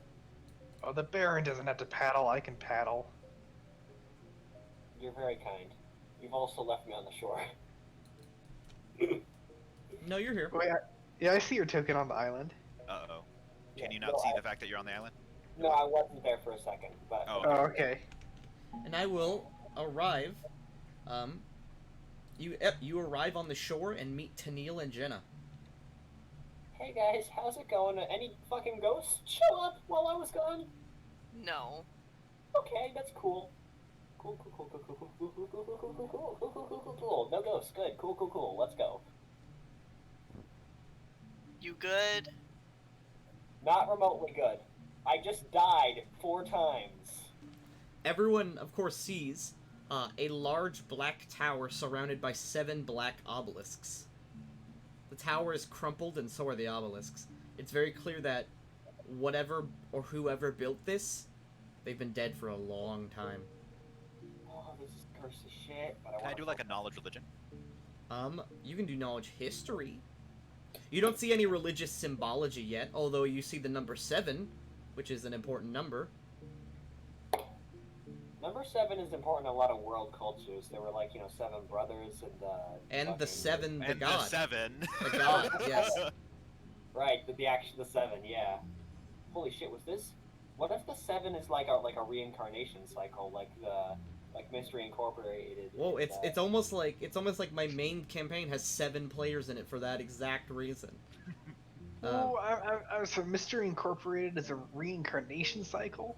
Okay, actually, I can explain this briefly if you'll let me derail it. So there I was guess. this plot point in what? I guess. There was this plot point in Mystery Incorporated, the Scooby-Doo reboot, circa like 2008, where it turns out that there were like a lot of mystery-solving gangs of teenagers over the years, like a ton of them, and it's not like strictly reincarnation. It just happens over and over, and they always have an animal companion. And the 7 could be like kind of like that, like 7 heroes over the ages, like always sort of do that, like in Mystery Incorporated. In that universe, by the way, Scooby-Doo is directly descended from aliens, and that's why he can talk. Yeah. There is something similar to that. It's called refraction. We won't get into it right now because it's not important to your story. Unfortunately I don't record the Sunday games because they're all IRL games that take place in my basement. Really? Yes, I've been playing IRL with the same group for the last 3.5 years. I'm so jealous. Yes, that's what I was about to say. And you arrive. Yep, 7 black obelisks. Although there's usually make a religion check, Goldleaf. All right. Can I bless myself? Yeah, sure. Okay. You don't think? I mean, it has the number 7, but you don't remember like any mention of like obelisks or like ancient towers and any sort of symbology related to the 7. And she's probably so shaken by what Nivlak happened, she's probably trying to connect things that don't necessarily connect. Yeah. And I will bring you to the map as you approach the main tower itself. 7, hold on, I've got this, and this is in character. 7 is the exact number of Nivlak clones there were if there had been 3 more Nivlak clones. It all makes sense. And 3021 is divisible by 7. Exactly. Wait, no, it's not. Wait. I missed a little. You come to the edge of a large broken tower. You now have free reign. Move as you see fit. I will move as soon as I can see fit. Oh, you guys loading still? For me. Yeah. Oh, okay. I forgot that just because I can see it doesn't mean you can. Although This is a cool Although it's a pretty small map. This is beautiful. There's a pentagram on that tower. There's no way we can see that. I don't like it. I think it's very smart if everyone walks in front of me so that you don't get impaled by magic tungsten rods from the fucking sky. I agree. Let me go scout it out. And she'll fly up. Okay. That was higher than usual. Goldleaf, you see the same thing. These are very clearly magical fires. That's probably why they aren't out. And there is a ritualistic area with an altar. How many candles are there? Or how many fires? There are 8 fires. Okay. She relays the information. Okay, I guess we're gonna climb the scary fucking ghost tower then. Oh yeah. Nivlak, you lived for this. Yeah. I used to live for it and then I died 4 times in a row. I saw it happen. I'm a little freaked out, okay? Like that's like you have to understand what a supremely fucked up thing that is to happen to a person. You got grabbed by a 30-foot turtle. Yeah, at least that was not even on the same level as this. This is like watching yourself die. You know, it's almost like that. It's almost like that exact scenario happened. Goldie. But those were evil Nivlaks. They had to die. It looks exactly like me. They were kind of to see through. Wait, were they? I thought they were fleshy. No, they were translucent. Oh, okay. Well, then I should be freaked. I thought, okay, the whole time I thought they were translucent and then went fleshy, so I should be. No, they've always been translucent. Okay, well then I'm retroactively significantly less freaked out about this. These are just ghosts. I'm not afraid of no ghosts. Yeah, actually, like no, like legit. This ledge is about 10 feet, another 10 feet, another 10 feet. It seems pretty easy to climb. It's sloped. Can I like look for traps around that area? You may. Fucking ghost tower. Let's go, baby. Let's go find out what's going on. Nivlak, you sort of climb up. There are very clearly handholds. Goldleaf? 27. Nothing appears out of the ordinary. There is absolutely zero sign of any habitation.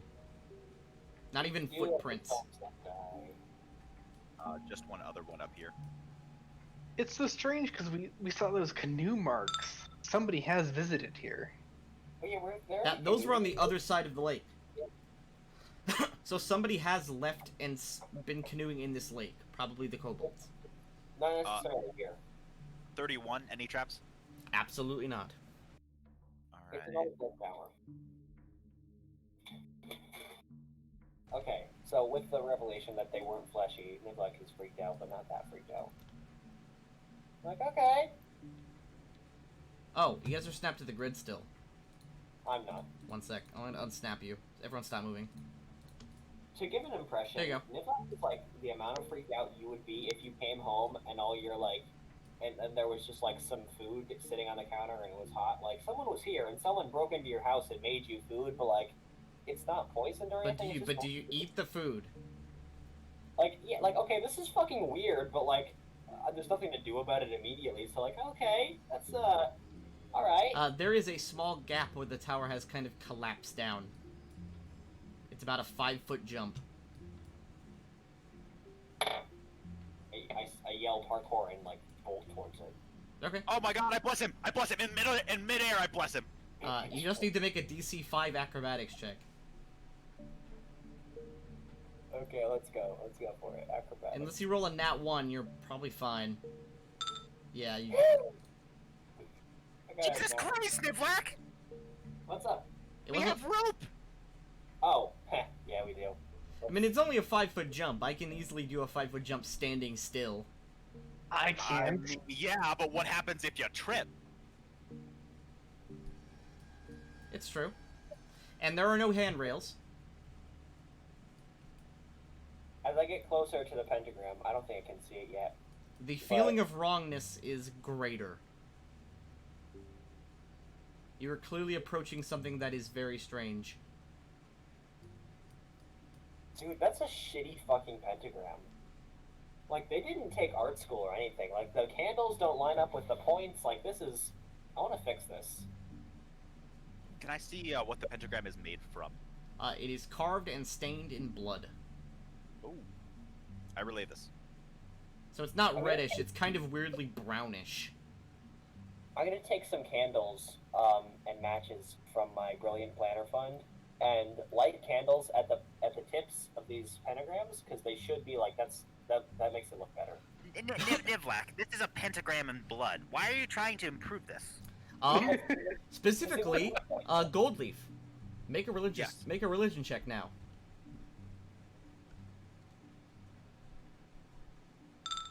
Okay. There is no god that you know of that uses this symbol. Okay. This is a general occult symbol on Arala, but it's not like Satan is a thing on Arala. There's no god you know of that uses the pentagram as its holy symbol. It's definitely a cult in nature, but I don't think there's any god that associates with bloody stars. Does anything happen as I finish correcting the pentagram? No. Please don't go inside it. Like, personal favor, please don't do that. Okay, so who's gonna bleed on the pentagram? What? I mean, it's here for something. We should check it out. Actually, what's this box? I want to check out this box. Well, before we start messing with the pentagram, maybe we should just wait until nighttime, and because we saw the lights. That's an excellent point, Jura, but I'm going to mess with this box. Also, if you want someone It's to not a bleed on box. That is an Instagram, it's altar. gonna be you. Oh, an altar. As you approach the altar, you see something appears. Oh, A single pinprick of bluish light directly above the altar. duck. I duck immediately and hide like under the altar, kind of peeking out and seeing what it is. Nothing happens. It's just a little pinprick of bluish light. You know that scene in Finding Nemo where at the beginning of the movie Marlin like takes like, Nemo's egg and he kind of cups it in his fins? I Yes. do that with the light. Okay. Everyone stop. Oh no. Okay, I'm gonna turn everyone real quick. As you touch the light, No, I'm cupping it. I'm not touching it. I'm just kind of like. I mean, you're getting close enough that it can touch you, is the thing. Okay. Guys, in advance, I'm sorry. We all The, gain a level. the pinprick of light grows to expand slightly. As Oh, it touches your skin, you're going to take some damage. You explode. And we're going to roll initiative. Fuck, for what? This pinprick of light. Okay. Does it get a token at least? Can we fight it? Oh, yeah, it's getting a token. I need to reveal it. Okay. This is so scary. Hello. Ah! Singularity. Singularity? Oh no. Really? Oh no. Oh no, oh no, oh no. Oh no, no, Okay, no, so no, you no. take 7 cold damage.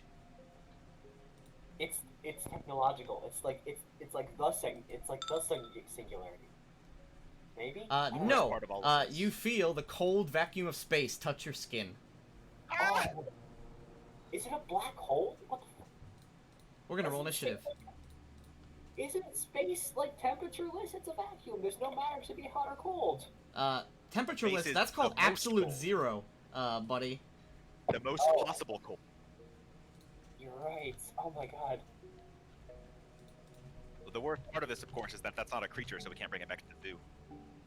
It is Can't not a we? creature. It is technically an aberration. By creature, I meant animal. Oh, yeah, that's what... Okay. We could put it in the fish tank. Ahem. Roll initiative. A lot of combat this session. Yeah. So Singularity goes first. Okay. I'm gonna get the stats for it. Okay. As a move action. No, first, as a standard action, it's going to attempt to touch you, Niblack. It's going to do 1 shock attack. It says shock, but it's cold damage. You take 4 cold damage as it reaches its appendage out and touches you. And then as a move action, it goes invisible. Ooh. Tennille. I don't know if there's really anything I can do. Something tells me this thing's not going to be affected by being hit with a sword or an arrow. Well, You- give it a fucking shot. You could attempt to- Also invisible. You could hold your action until it becomes visible. Yeah, I'll do that. It just fucking dipped. Yeah, it just poofed. Okay. Okay, you hold your action with what? Your sword or your bow? My bow. Okay. Gold leaf.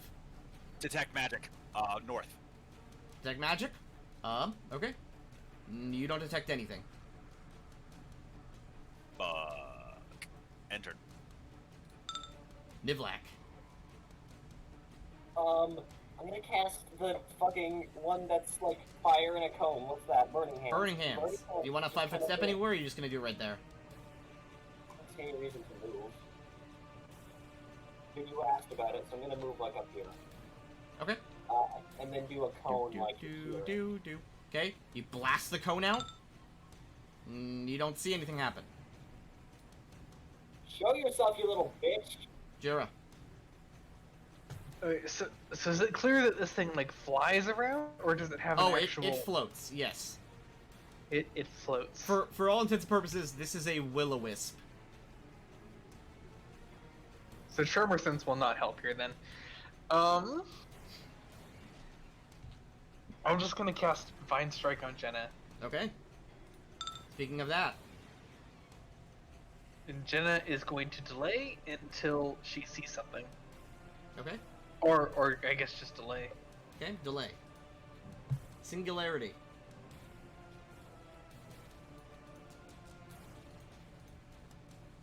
Hello. Ah! Touch. Do I use my attack? now? Yes, you shoot it. Okay, everyone needs to hold their actions for like when. The arrow flies right by it, and as it hits the singularity, it just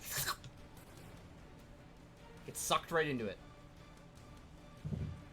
Flavor-wise, that doesn't mean he's immune to weapons. It's just flavor you miss. Okay, cool. Yeah. Yes. Because now you have a magic bow, right? Yes, it is a magic bow. That would have done damage if you would have hit him. Okay. You watch it almost like a black hole, just Oh, that's so cool. touch. I like half expect that arrow to show up in Nivlak's bag of holding. Oh my god! Well, it could, couldn't it? What if this is the thing?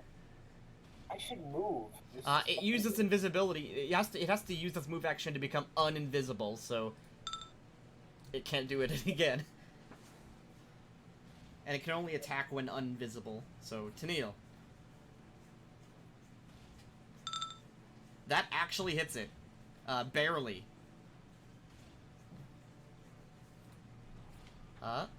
The arrow sticks into the singularity, and as it hits, instead of blood, there is a spray of stardust. Yo, that's so fun. Goldleaf. Goldleaf has never seen a will-o-wisp before. It's technically not a will-o-wisp, I just re-flavored My it. apologies. She's never seen whatever the fuck this is before. It's probably immune to Soundburst, but she'll be damned if she doesn't try it. Soundburst, the corner above Nivlak, so Nivlak is not hit.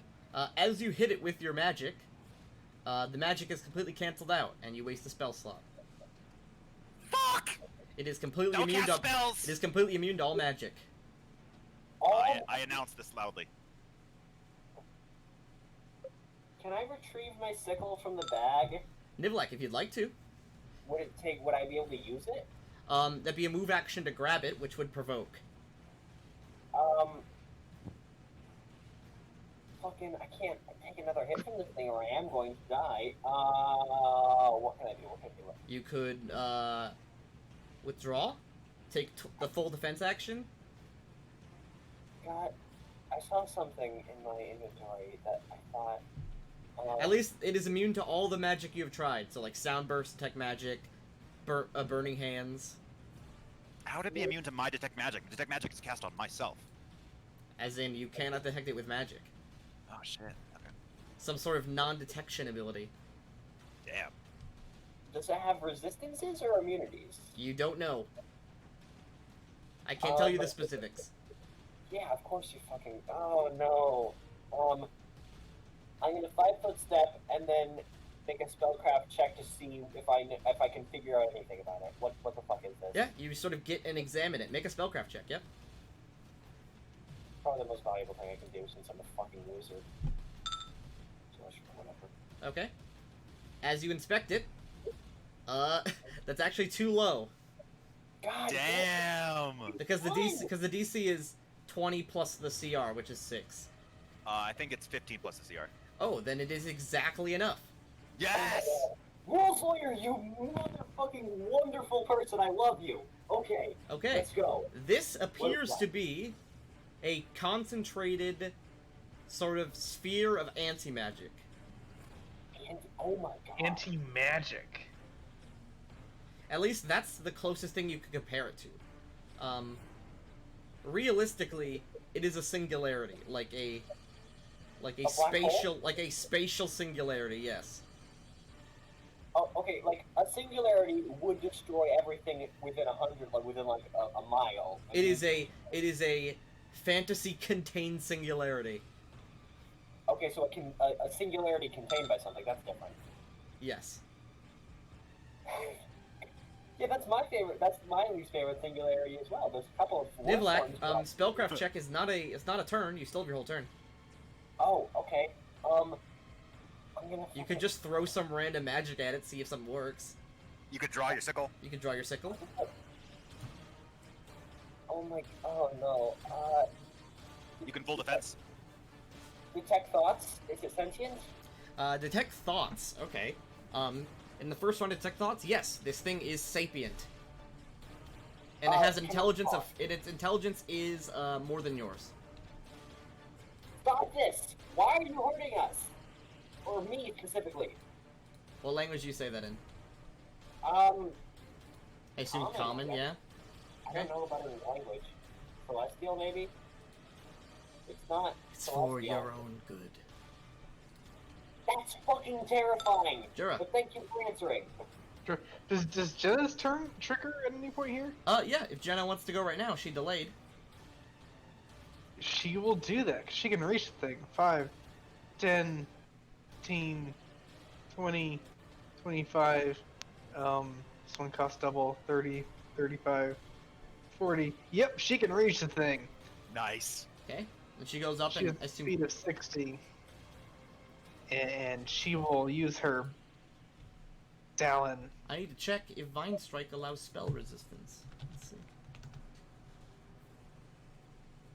Yep, make your attack. I think that's the spell resistance for Jenna, not necessarily for whatever it hits. Spell resistance, yes.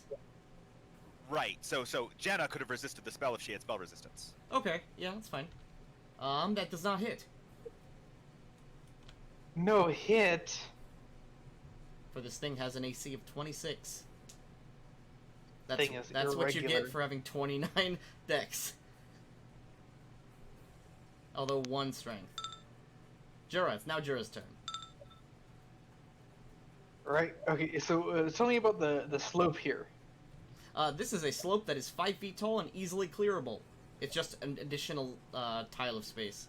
It's like it takes 2 to do that. Which it already does, so it takes 3 technically. 25, 30. Yes, Jar can make it there. Yeah, you can make it by doing the stairs as well. Well, that's not as fancy, so he does it with the ledge. Hell yeah. And now he's flanking. That hits, dealing Yes! 12 damage. You jab directly in the center of the singularity. There is a shriek of pain. Woo! Get fucked, creepy bastard! 5-foot step. Ahem. Touch. Touch, Jura. Jura, you are touched for 1 cold damage. Bad roll. It rolls. I've been rolling really bad. It rolls 2d8, by the way. Wow. How did you get a 1 for 2? One? Wait, 1? Oh yeah, cause it. Oh, wait a second. How did that happen? I'm not calculating. It's doing minus strength when it should just be a flat 2d8. So that's actually 6 damage. Click the wrong thing. Yeah, that's actually 6. Oh wait, nope. There you go. Now you're a good. Tennille. I want to study the target. Okay, the first time Yes. studying. I've studied the target before. I know. I'm just goofing with you. Okay. Does that give me an attack bonus or a damage? Yep. It gives you both. You now have a +2 to hit it, and if you hit it, you do sneak attack damage. So for temporary attack bonus, I do it too. Yep. Unfortunately, even though it was a great roll, you miss. This thing is a little bit bullshit. Gold leaf. I can't hit it! 5-foot step, cure serious wounds on Nivlak. Okay, what is that? That's, I believe, 3d6, 3d8 plus your level? Yep. Okay, Oh, you were rolling it. Gotcha. 15. You're healed for 15, Nivlak. Wow, that was a kind of bad roll for 3d6. It was 3d8. very, very bad. I almost just did damage to you, but nope, there's your healing. Nivlak. Hell if I know. Wait, hold on. What was I thinking when I cast Detect Thoughts? You get base level thoughts. Kill Nivlak. Okay. Of course. I fucking cradled it in my And arms then, like and Marlon then, did to and me. then the rest of the group, if they keep fighting. It's ungrateful, honestly. Fuck. I'm gonna just Wait, hold on. If we kill it, then won't the singularity be released? Because it's magic is the thing that's binding it, isn't it? There appears to be no magic here. Okay. I actually need to check something about detect thoughts because you might know more. You might learn more about it in the second round. Oh, really? Yes. Yeah, I think it's a 3-round thing. First Oh, I didn't round. even know that. Number of thinking minds. Let's see. Surface thoughts. You could spend a round to. No, that's only 5th edition. Yep, you just learned its surface thoughts. And Okay. its surface thoughts are kill Nivlak, scare away the rest of the group. Scare away. Can I disguise myself? No, I couldn't. But it has immense resentment towards you specifically. Towards me. What? Unfortunately, it's not thinking about why. Okay. If I asked it, would it then think about it? Technically, Yeah, yes, because that's just how I'm gonna do thoughts that. work. Hey, why do you want to kill me specifically? Okay. It's going to make a will save to attempt to resist your reading of its thoughts. Oh, it can do that? Shit. Yes! And I quote, the target's will save prevents you from reading its thoughts. It failed horribly, even though it has a +9. Wow. Wow. Okay, why does it want to kill me? Okay? It says, so whatever created it wants you to die. Me Oh. specifically, not just because I touched it. Me specifically. Yes, you specifically, Nivlak. What the fuck? You. Ah! Oh my god, that was terrifying. Yeah! You specifically You need look to kinda die dead. because whatever created this thing wants it to kill you. To Is there any way it's related to like nymph? Oh, it could be the nymph. Yeah, Bloom Blossom. my ex. Jura. It's still a turn technically. It's true. I'm just gonna fucking cast Jolt on it and see what that does. Jolt does nothing. Of course, but anyway, You zap it and the magic just dissipates. 5-foot step. Jura. Jura mini attack. Give it a little poke. You poke it unsuccessfully. It's pretty hard to hit something about the size of a marble. Jenna can do it. Jenna. She will do it. I have no doubt that Jenna will murder this thing. Jenna is the scariest member of the party. Yes, she is. Wow, actually all of those miss. No. No. Singularity. Move action. No, you know, screw it. He's just gonna touch Jura. Touch. Since you're in the way of me, I guess. Yes. And that's +5, so it's an additional 6 damage. Jenna just did a flip. I meant to do horizontal and they hit vertical instead. Tennille. Come on, Tennille, steal the kill. Do it. I want to. Yeah, you fucking hit it. 30, Jesus. Does that 7 damage include the study target? It does not, so it's 9 damage. Alright. Plus, it does an additional 1d6 sneak attack. Yeah. So, it deals an additional 5 damage. You can see this thing is flickering in and out of existence. It is barely here. Gold Leaf. Goldleaf is going to channel energy, not to heal, but to give everyone a blessing. So everybody gets a +2 to hit for 3 rounds. Nice. End turn. Nivlak. Again, I guess I can try and interrogate it more. Who made you? Mr. Singularity, hello? Will Who save. made you? Ooh, that message is hidden. I'm glad. That's a really important message. Well, what's it say? Still, Does it get multiple will saves against this, Isabel? It gets a will save every round. Damn, nice. It didn't will save the first time, but we're gonna not mention that. Oh, it doesn't will save in the first 2 rounds. It only will saves in this 3rd round and afterwards. No, wait, hold on. The first round tells you, it is sapient and how smart it is. The second round tells you what it's thinking about. The 3rd round it starts to save. Okay. Each round you must detect a new area, aka, but you just detect the same area every time. And each round the target gets a will save. And it does not allow spell resistance, so this thing is not immune to it. Don't fucking kill it yet. We need to find out more about it, and it's not like that dangerous, probably. Maybe, I'm not sure. You ask who create. What was your question specifically?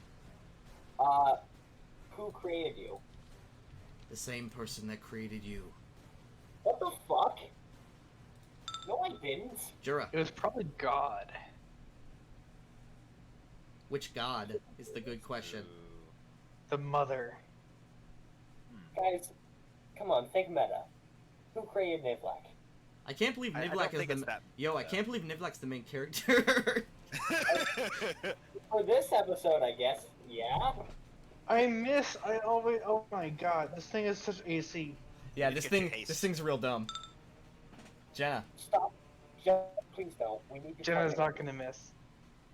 Please, Jenna, miss. I want to find out who made it. I want to know what's going on. Jenna never Gonna be misses. savaged. Jenna, I mean, last time, but otherwise, That never. time wasn't canon. Not canon. Hell yeah! Jenna demolishes this thing. That crit confirms with +2. This thing is hit, and Delicious. it very quickly implodes. And then, Jenna and Jura make reflex saves. Okay. You got a +2. As this thing explodes. 10-foot radius in every direction.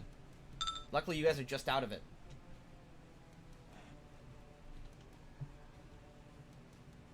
That's a 19 reflex, assuming that you haven't added the +2. Alright. You both actually pass. You only take half of this. Jenna doesn't take any damage because she has the special. Oh, she has evasion, yeah. Nice. Wow, okay, bad 46 roll, guys. Jury, you just take 4. There's a blast of bluish energy, and then the energy quickly sucks in. You feel the heat from your body leave, but you quickly jump out of most of the way. And then, as it puffs into stardust, there is nothing. Touch of nourishment on Jura twice.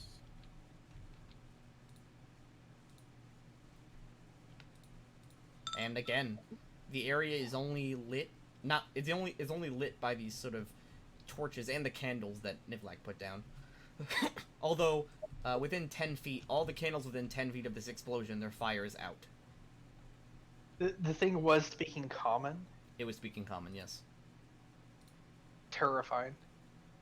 Okay, let's think this shit through. Okay, it said it was made by the same thing that made Nivlak. That's fucking terrifying, because if we think meta, I made Nivlak. What are the implications of this? I don't know. Maybe it's talking about fucking Tanky? Because maybe Tanky kind of, like, in a sense, helped me with the process, like, a lot, so maybe Tanky did it. What were its other answers? That's the one. Calvin did this. It said, I'm killing you, for your own good. Your And own good. when you said, who made you? He said the same person that made you, although you didn't actually get the thoughts of what he was thinking about because of his will save.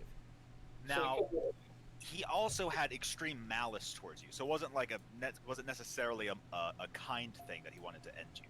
Yes, but, like, it was for your own good, I guess. But, like, was it malice, or did he just want to kill me? He wanted to kill you. But it wasn't necessarily a malicious... Hold on, this is stupid. That specifically, you did not sense hatred, but you Okay. sensed, I want to murder you. Yeah, because, like, I can, like, imagine a scenario in which you want to kill someone for their own good, and you don't hate them. You know, Like, let's say it's you're- euthanasia, literally. Like, Yeah, Right, like, your right. daughter is a zombie now. You gotta kill your daughter. You don't hate her, but you gotta kill her. None of you have daughters, so that doesn't work. But you know, like The Walking Dead, that thing. Anyway, holy fuck. So, what, dude? Is there time travel shit happening? Because what I'm imagining is, like, far in the future, This is by the way, completely is out of Kingmaker. We are out of Kingmaker right now. I fucking guess so. Yeah. So this tower is bonkers old, and this altar ritual shit has been here for ages. So something had to set this up. Does anyone have knowledge in nature? I do. I have knowledge in You nature. could probably tell how old this rock is. I do as well. I will assist Nivlax's nature roll. I bless Nivlak. I got a 28. Okay, Nivlak.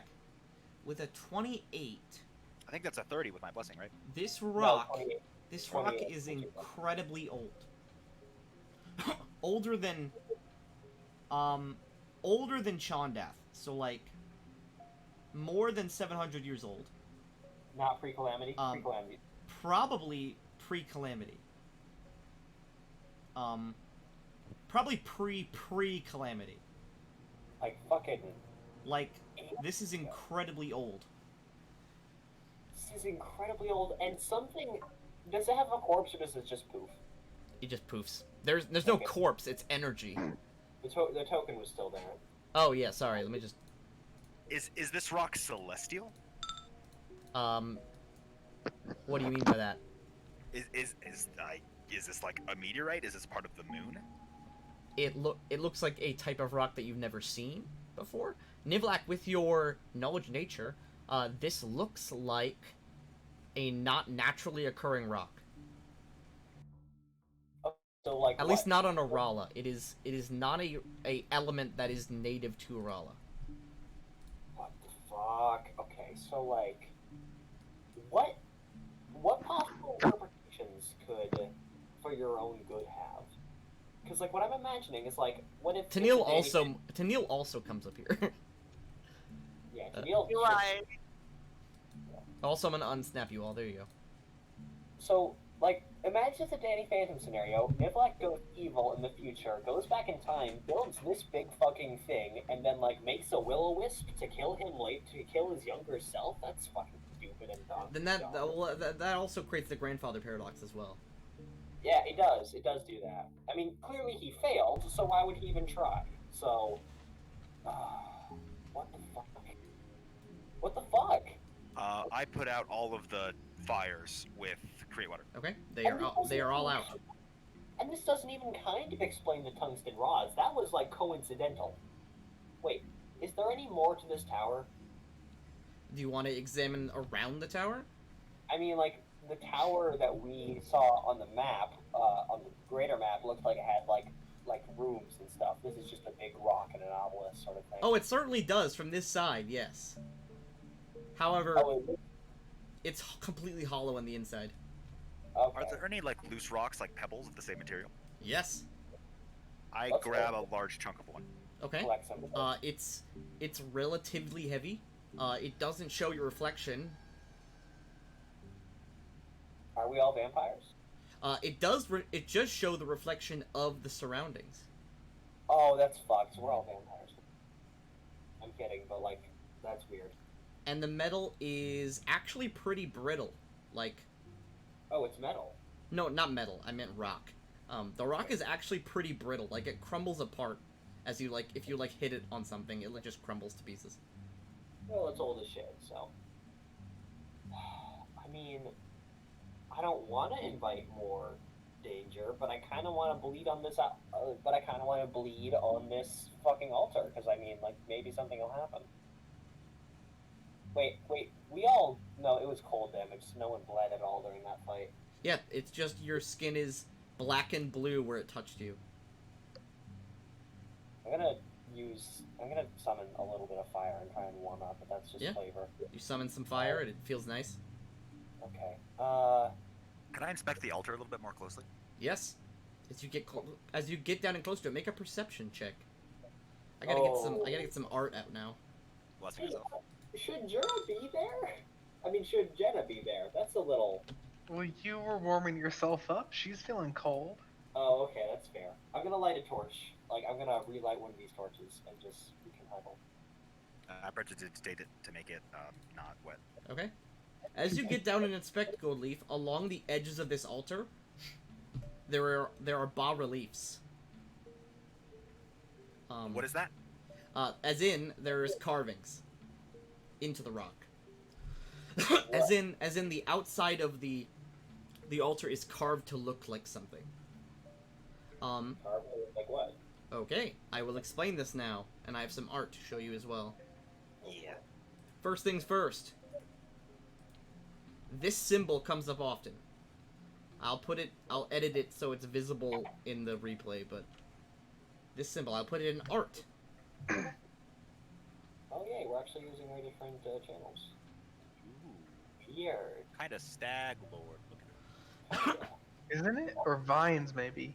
Also some Ouroboros imagery with the sort of snakish thing at the bottom. There's a sword and some chains and a lot of intersecting circles. How many circles? There's 7 circles.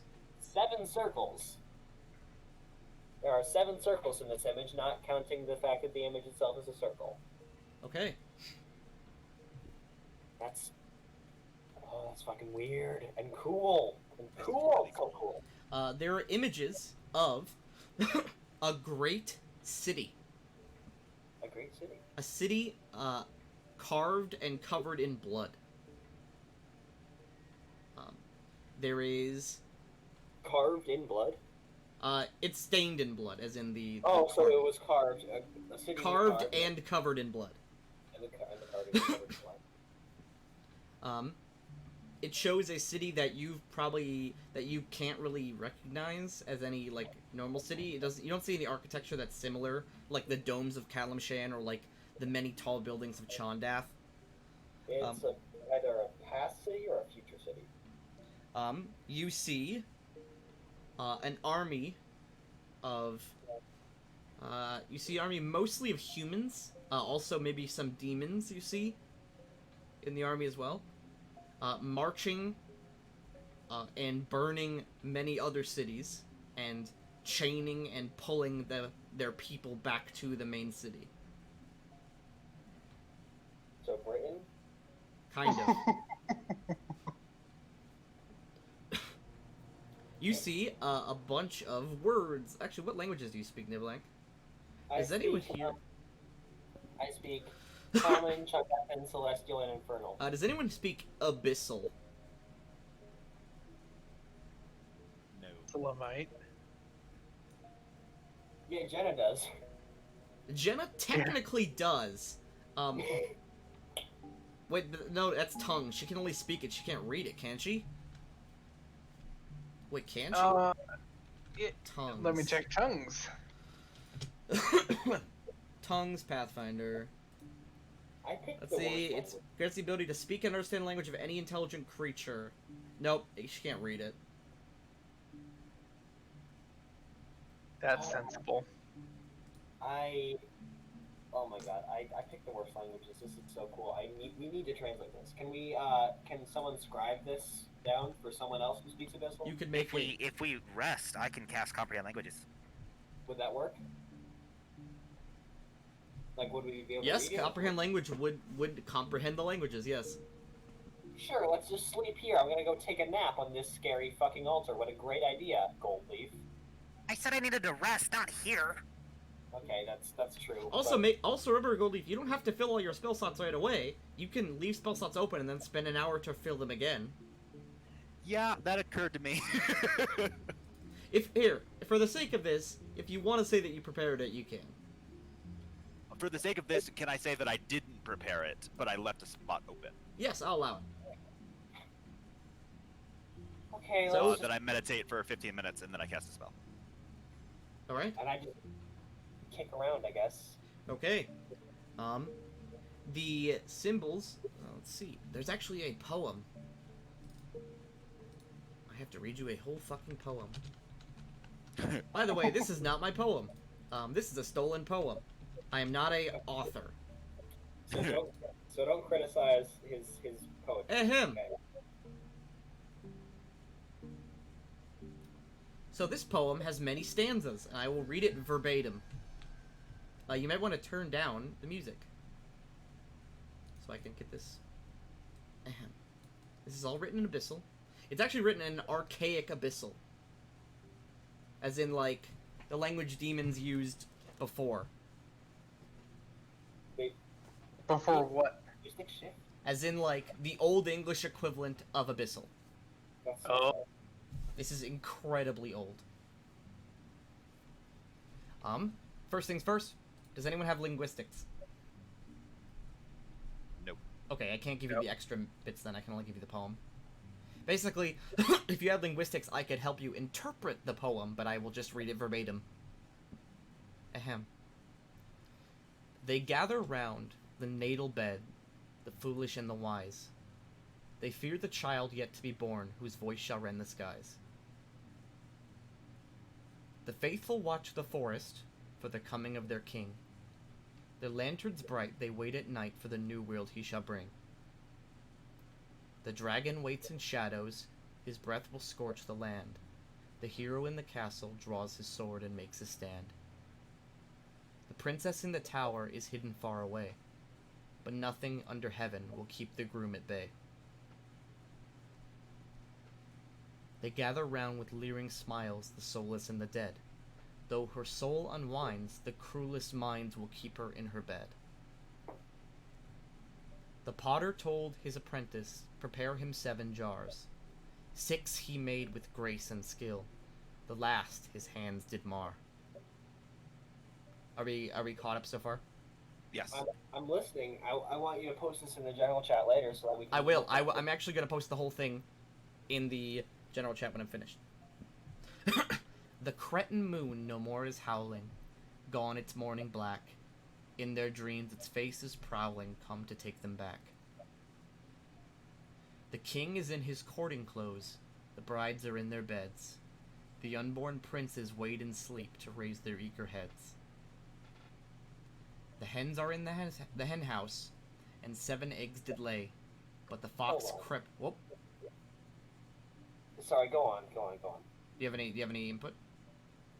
Why do demons have a word for hen house? Why are the demons performing animal husbandry? The hens were in the hen house, and 7 eggs did lay. But the fox crept in by dark of night and stole the eggs away. 6 were broken by their bindings. 6 no more shall sing.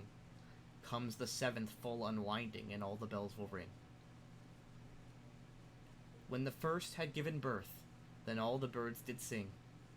Her screaming cries did shake the skies as she called out for the king. By doctor's blade, a second bade a life into the world. Untimely hewn, neath a silent moon, the king's red flag unfurled. His bride the third remained unheard, her cries for help ignored. She stopped her life with a surgeon's knife and gave it to our Lord. The 4th prepares a dagger and places it at her heart. The perfect cure cannot make pure what the king has set apart. The 5th one's crown was bearing down upon the fox's den. The den was sundered with a mighty thunder, and apocalypse beget. On the 6th day the wall gave way, the oceans turned to ash. Her birth gave worth as the earth shook underneath the king's fell lash. The 7th bride will break the tides, no more the moon will shine. There comes a day not far away, she'll birth the death of time. The doctor never tells his god which one he really seeks. Instead, he hides himself away and quietly he weeps. Their god's own voice, he makes the choice, declaring with their word, in fear, in pain, let her remain, lest she be like the 3rd. The doctor's gun ended his run, as he put it to his ear. As she was defiled, the pitied child he gave into his fear. Her memory a fickle thing, the strongest shall endure, but when her weeping starts to wear, the drugs make her mind pure. That's the end of the poem. Holy shit. I kinda lost the thread a while. Oh, I need to read that a couple times. I will put it in the general chat. I'm not Thank sure. you. I'm not sure exactly what happened. At the start, there was some symbolism that I feel like I could link back to like our campaign, but now it's like definitely not about us. It's about the 7. Like, So you wonder about the Sunday campaign. Yeah, that's what the whole thing. This is a big poem. This is gonna take a long time to analyze. Is it just maybe the Temple of the Elk is the forest? There is, What? Nivlak, there is a feeling as you read this poem. Or at least as this poem is read to you. And Yes. I definitely scribed this. An immense, bubbling hatred towards whoever wrote this poem. Hey, yo, fuck this author. As in, No. as if something about your very being opposes this poem. Okay, that's weird as shit. I'm gonna put that down in the margins. I And guess. there is a final drawing or carving. Oh, boy. And I will show it to you because I love this art.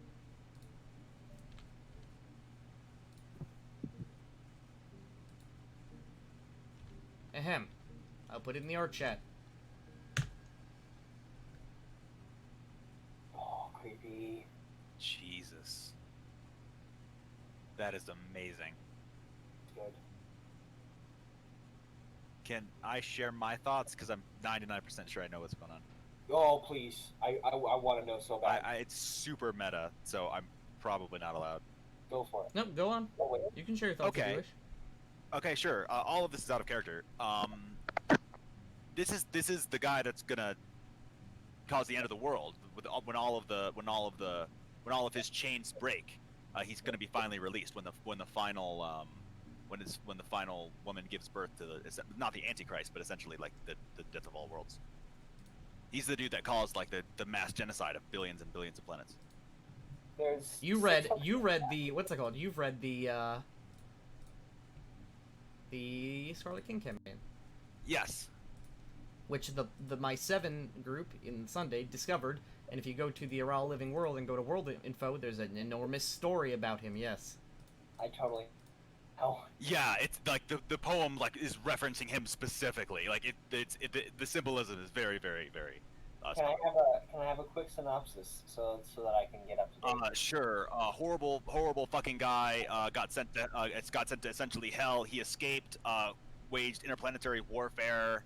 Got 7 people. Got 7 of his daughters pregnant, and then each time they give birth, it's gonna cause like horrible shit to happen. And 6 of them either died or gave birth. So now there's only one of them holding the entire apocalypse of not only this world but almost like all worlds. That's not what. That's not Okay. exactly it. Oh yeah, I'm sure I'm like 40% of it. He was one of the first beings ever in the abyss. He was the first being in the universe to feel pain, and so he decided, this sucks, the entire universe should not exist. God, that's a fucking mood. So, yes, he has gotten his, what's it called, he had 7 daughters who then became his 7 brides. He is a multi-universal meta threat, aka if he ever gets out, I'm going to delete the entire world and end all the games. Nice. You don't think maybe you could Because- do like a rollback? No, because he is a meta level threat. He wants to destroy the story, quote unquote. Because in the story he feels infinite pain because I wrote him that way. Holy shit. Okay. I feel like there's other meta solutions, but I'm not going to share them because they're dumb. I have a horrible meta thought. Good. He Yeah. created you. He's the reason you exist. What? You are destined to fuck up so hard that this guy escapes. Are you dead? What? Okay. Oh, me. Oh, me. Yes. Oh, I thought you were talking to Tanky, because that's weird. 'cause, But like, no. oh, the character- No, sorry. Nivlak, that would be a cool thought, but both in meta and in character, there is an immense hatred you feel towards this carving. This figure. Yes. Well, that kind of tracks, because he wants to end me on the meta level. But I don't know if... In character, you guys don't know this. Yeah. Right. Out of right. character, you have all the meta knowledge you want. Nivlak gets that feeling because he is a weirdly meta character. Yeah. Like so far, there are 2 meta characters that we know in existence, which is Nivlak and this creature. Well, we don't even know that this guy's meta. We just know he's like kind of snaky. Well, no, out of character, we know that he's meta. Oh yeah, we only know the two. Yes, meta he characters. exists within the living world, as in within the story, not within the game. Is he even He is- physical? Could you kill him? No. Yeah, I would think AK so. I told the Sunday group they've literally almost let him out before. He is a character where knowing about him lets him know about you, and talking about him lets him see you. He is a Like meta pull threat. apart. He is a meta threat. When he is mentioned in the narrative, he becomes more powerful. So, AKA, us talking about him just now in an out of character sense has empowered the king. What? Yes, Puppies. I because like puppies. he is now more important in the story. I don't want to talk about. Okay, because does referencing him in like a Voldemort, he shall not be named. Yes. Does that work? The group on Sunday has been calling him the enemy. And that doesn't help him. That doesn't trigger him. So the enemy is real fucking scary. And let's. He is never- probably the most powerful being in this story, besides one other being, but that being is long dead. What the fuck was his deal? Okay, you know what? Let's focus on the current existential threat, which is the fact that Nivlak just like kind of died 4 times and saw like his like a ghost that wanted to kill him specifically, and like we need to process that now, and we can deal with that other Okay. shit later. He is. Everyone except Nivlak. Do I have to leave the call? Yes. Okay. I will message in the general when you're allowed back in. I need to speak with everyone but you. Okay. Okay. Everything slows down, everyone else. You see Nivlak frozen in place mid-sentence. You hear a voice. Including that cough that I just did. Okay. Can you guys hear me? Yes. This isn't me, David. This is me, the voice. Yes. Okay. Okay, so a quick explanation in case you haven't caught on yet. Can you all hear me just fine? It's hard to speak Yes. like this. Yes. Yeah. I'm talking to your characters now. Okay. It's hard because this is a super meta conversation of me, the person, talking to you, the characters. Your world, the one that you live in, has rules, alright? Physical rules that can't be broken. You call them the laws of magic and the universe, and they're what you study in school, etc., etc. Have I lost you? Not yet. No. I know you all are probably very confused. These laws create the narrative of your reality, this sort of unchangeable story that defines your existence. I didn't write the laws. I sort of copied them from somewhere else and then adapted them to my own volition and my own story. Once the laws are established and the ball is set in motion, it can't be changed. I wrote the laws of your universe in that way, and as such I created the narrative. This isn't the first time I've done this, but it was the first time I've ever tried something of this scale. I wanted to create something that by definition superseded everything that superseded it. Your eyes are all drawn to Nivlak, and then to yourselves. I wanted to see how many layers there were, right? If the stack of narratives really go all the way down or all the way up. The mistake I made is that when I realized that by making him supersede everything that supersedes him, he's also superseding himself. Do you understand what I'm saying? Partially. Do you have any questions? Can you unfreeze Nivlak? I will when this conversation's over. He's not hurt. Okay. I actually don't think I can hurt him. At least not by myself. You wish to. It'd be better for everyone if I did. I'm just gonna say that. Can you explain why? Okay. I'm sorry. I think I fucked up pretty bad this time. I've tried everything I think of to kill everything that I think of could think of to kill him, but I can't undo him. I don't really understand how, but I think he's above me now, and whatever's above me too, also he's above them too, because whoever wrote my story isn't happy about this. I don't know where he is now. I can't see him. I can see you all. I think he exists in all of our realities simultaneously. Eventually, he's gonna reach the top and just keep going, or he's gonna hit the top and stop, and neither option is good. I'm gonna keep looking for some way to fix this. You should too. Wait, what's your name? How do we contact you? My name's David. You won't thank you. contact me. And you can't. I'm sorry. If I was you, I would kill him right away. It's going to be better for the world, for the story, if he just dies right now.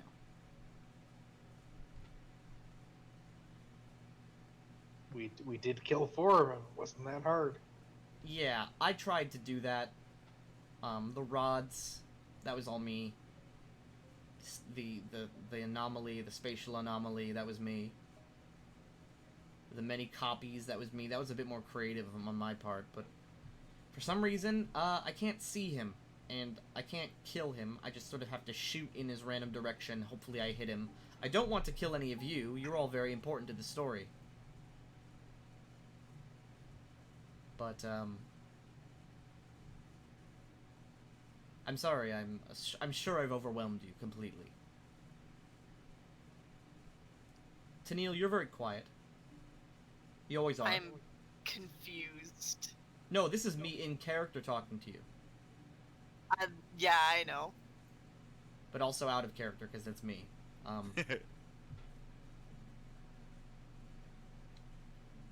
So what happens when he hits the top? I don't know.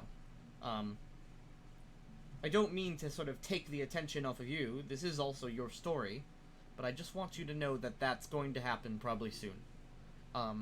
He's either going to hit the top, and then I don't know what's going to happen because he's going to be above all of us. Including me. Including the person above me. Whoever wrote my story. And either that, or he's going to keep going forever, which is also very bad. When I found this prophet on the road, he thought he was a bandit. He was sputtering all kinds of nonsense about seeing the rules and the physics of the world, and I always thought him kind of a funny, but just a fool. If you're saying that he can actually see the narrative of the story, we can help guide him. He can be the king that this world needs. That's not how this is going to work.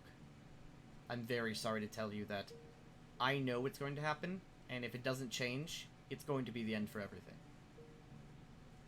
Give us a reason to trust you. I can't. Then you're just someone that tried to kill our friend. I trust you. Jiro is always the more sensible one of all of you. Tennille is a little bit quiet. You can never really tell what he's saying. Goldleaf, you're a bit neurotic, but it fits with your character. My character. I don't want to get into too much, or I'm going to probably upset you, make you just sit down and do nothing, but your world does matter. It matters to a lot of people. Yourselves included, I assume. But, again, like I said, I'm gonna keep looking for some way to fix this, and you should too. Wait, are we actors? Does someone play us? No. In a way, but yes in a way, no in another way. It's incredibly confusing, and I'm not going to spend time explaining it, mostly because it takes a lot of energy to even speak in the universe in this regard. It's incredibly disruptive to the story, and the person above me does not like it. Goodbye. I wish you luck, but not too much. Ahem. I will obey. When Nivlak comes back in... okay, everything is normal. Y'all were gone for a hell of a long time. What the fuck were you talking about? Nivlak, nothing has happened. You are mid-conversation as everyone sort of spaces out slightly for a few seconds. Okay, I guess. Anyway, let's. I don't even know. I'm so confused. I don't know. I don't have any idea how to pursue these. Is this Nivlak or you?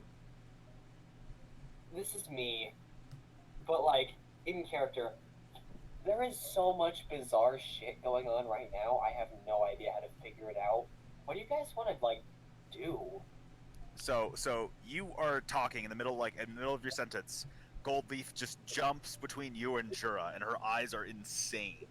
And she just goes, Jura, I know that I cannot take you and Jenna combined, but you will have to kill me to kill him. Hey, what the fuck? I have no reason to kill the Baron. Hey, yeah, what are you talking about? She just kind of like looks around confused for a moment. There was the appearance of some kind of deity. It wanted us to kill you. A fucking what? I beg your fucking pardon? It might be deity. You corrected your pronunciation. You know what? Everyone stop. It might be deity, not deity. That's a great Jura moment. Goldleaf, I love you so much. Thank you for protecting me. You all saw that? It was more of an experience. And while I hide behind this rock, what are your individual thoughts on killing me? Well, they told us a lot of different things. The creature's name was David. It said that you were some kind of meta creation and that there were multiple different layers, that you could see past our reality. Oh, this is too fucking meta. I need to take a second. He just kind of sits down and slides down the back of this rock. Oh, you fucking dick. Okay, how do I do what I do? I haven't even decided the capacity in which I'm meta. How do I deal with this? Oh, okay. Well, You're destined to hit the ceiling. Sorry. That's in meta. I mean, you decided meta. But then also by deciding in meta, you decided. We have had trouble with this though. Is he just like fully Deadpool sapient? Like, does he 100% know? It's always been a little bit. In meta confusion also is in game. Because it's meta, it's in game. Okay, Meaning it's inconsistent because you're inconsistent in real life. Wait, so like sometimes he is fully meta, sometimes he's just kind of low-level pop culture. Right? You literally do that all the time. Yes, that's how it is. Okay, fine. I guess that's how it is then. You were saying something, Goldleaf? Yeah. There are multiple different, meta realities, I suppose, and you're destined to go above them all. And either you're hit the ceiling of that or you go farther. They're really scared about that. They want to kill you. You know what? I'm adverse to the concept of my own death, but I understand. Almost valid. Okay, how do I fucking explain this? So, do I want to explain this? Okay, guys, can you just, for 1 second, trust that I'm not insane, and don't kill me? She takes a step closer to you, arms at her sides. Okay, so you know how sometimes I know shit and I shouldn't? Like how I am, like, a trained chemist, and that kind of happened overnight? Then I had 22 wisdom. I remember that. Yeah. So, the way this whole thing works is... Fuck, I don't... There's You called us characters. What does that mean? There's no way to phrase this that makes sense. This is such a great conversation because you have no fucking clue what I said to them. Yeah, I don't. But like, I'm getting an idea. I'm getting an idea the fucking DM contacted characters. Oh my god, so I can't handle this. Okay, so let's give everyone a crash course on the basic structure of the universe. How big is a this is out of character? How big is a blackboard, and how much does it weigh and cost? More. More than I can handle. Yes. So, But again, this you could pull chalk out and draw on the ground. okay, so it's like this. Consider our reality. There is a world. It's physical. We can touch stuff. We can drink things. We can form relationships. We're people, right? Yes. Okay. So sort of above that, there is another world. It's much like this one, but it's a lot less interesting. There's no magic, and it's a lot more. It's kind of like, you know about the Calamity, right? Do you know that? Have we discussed that? Yep, It's in many the calamity is well known. Okay, so this world that's above our own is kind of like if it was before the Calamity and the Calamity never happened. There's a lot of differences, and I don't have time to explain them all. But basically, it works like this. Sometimes the people who live in that world above our own, not physically, geographically above, but kind of above in A different plane. We get it. Not even I was about to say not even a different plane because different planes exist. You're 100% right, but this is the only way that she can Yes, she can yes. contextualize. Yeah, sort of a different plane. It's bigger, better than a plane. I don't. Anyway, so sometimes the people in this thing imagine things. They imagine, and then they set up rules and systems and books, and they write these systems and books, and those systems and rules help them imagine better. And when they imagine stuff, this world happens. This world and everything and everyone in it is a product of those imaginations. If you're referring to the dreamscape, that simply isn't true. It's not the dreamscape. It's bigger than that. Imagine okay, I've got an idea. I've got paper and dice, right? Yeah. Well, I plan for dice. Are you gonna play D&D and D&D? I'm gonna teach them how to play D&D. This would actually greatly increase our strategy, like immensely. Can I do this? Can I teach them how to play D&D? That would take a really long time, and also you don't really know the rules of D&D. You just know they exist. You've never played D&D. I could make some up, and they don't have to be correct. You just custom. You make could a also sheet. explain it in the same way, like if someone were to write a book, Oh, that that's story in the book is another world. It's just not real to you because it's below you. right. Okay, so my eyes kind of glow for a second, and I'm like, oh yeah, thank you, that's good. So imagine Goldleaf and all you other people who are listening, presumably, but not talking. Jenna's still warming herself on the fire. She doesn't need to know this. So imagine you write a book, just to crib wholesale my inspiration. Imagine you write a book. This book has characters in it, and they do stuff, and there's a world in this book, but it's not real. It's not real to you because you've created it. It's invented, right?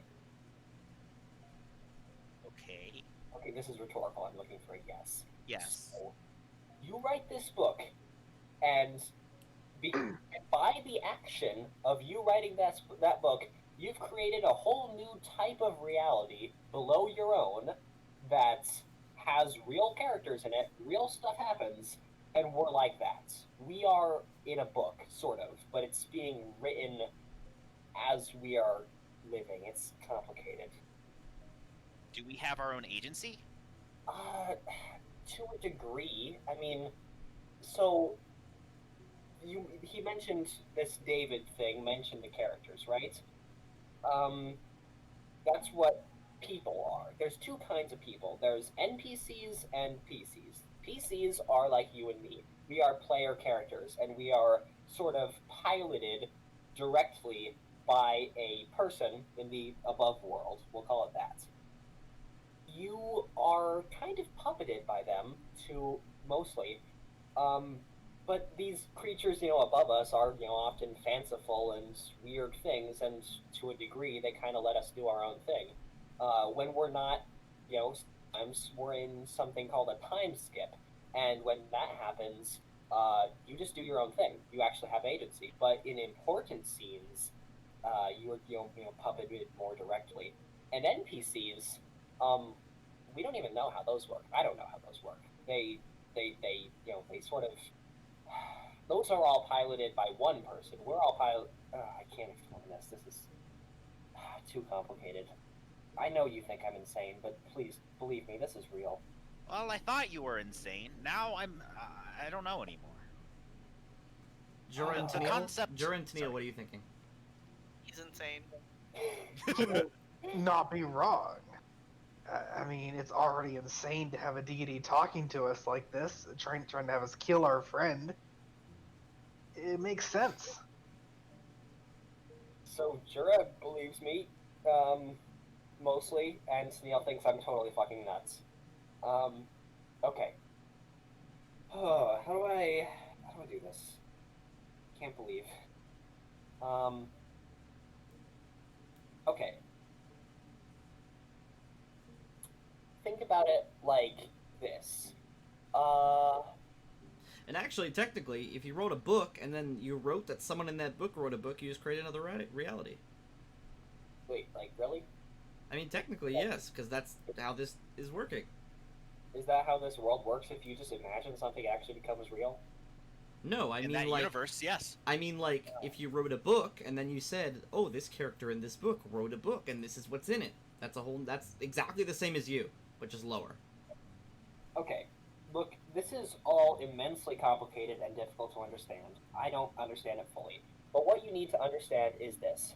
There are beings in a realm higher than us that can, in some capacity, directly influence or control our actions, and they shape the fate of this world as we know it. One of those beings is higher even than the others. They shape the universe. Our players, which is what those individual people are. There's individual people that each control one of us. In this group, there's 4 of us. Right, so there's 4 players. And then above them is one creature. And this creature controls the rest of the world. Every enemy we've ever fought, every friend we've ever made, except for you people, everything else is controlled by them. That's the creature that just said they wanted me dead. Who controls Jenna? Him. I Yeah. control Jenna.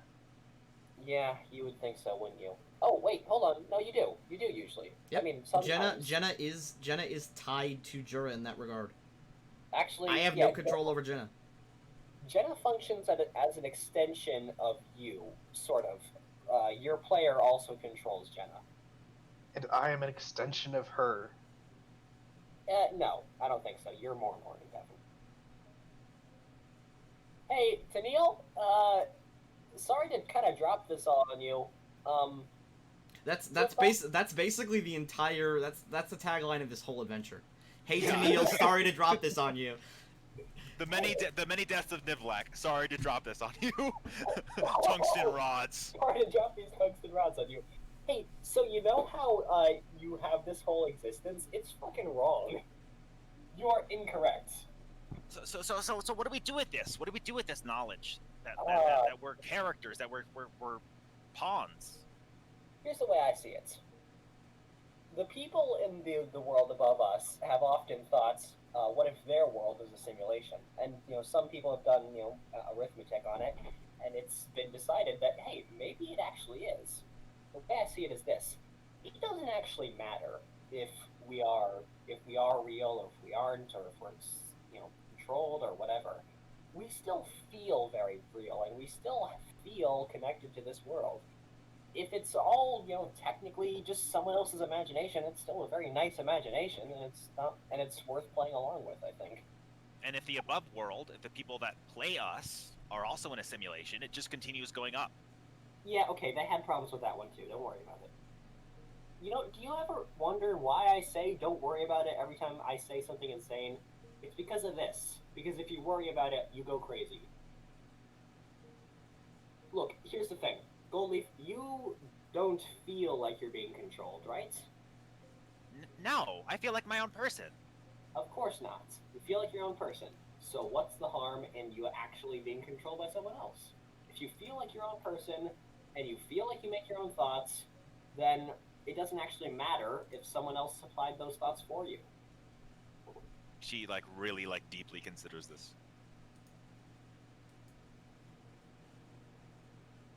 Did she come to a conclusion? Hell no! You're. Does she come to a conclusion in like 12 seconds? The philosophy of self? No.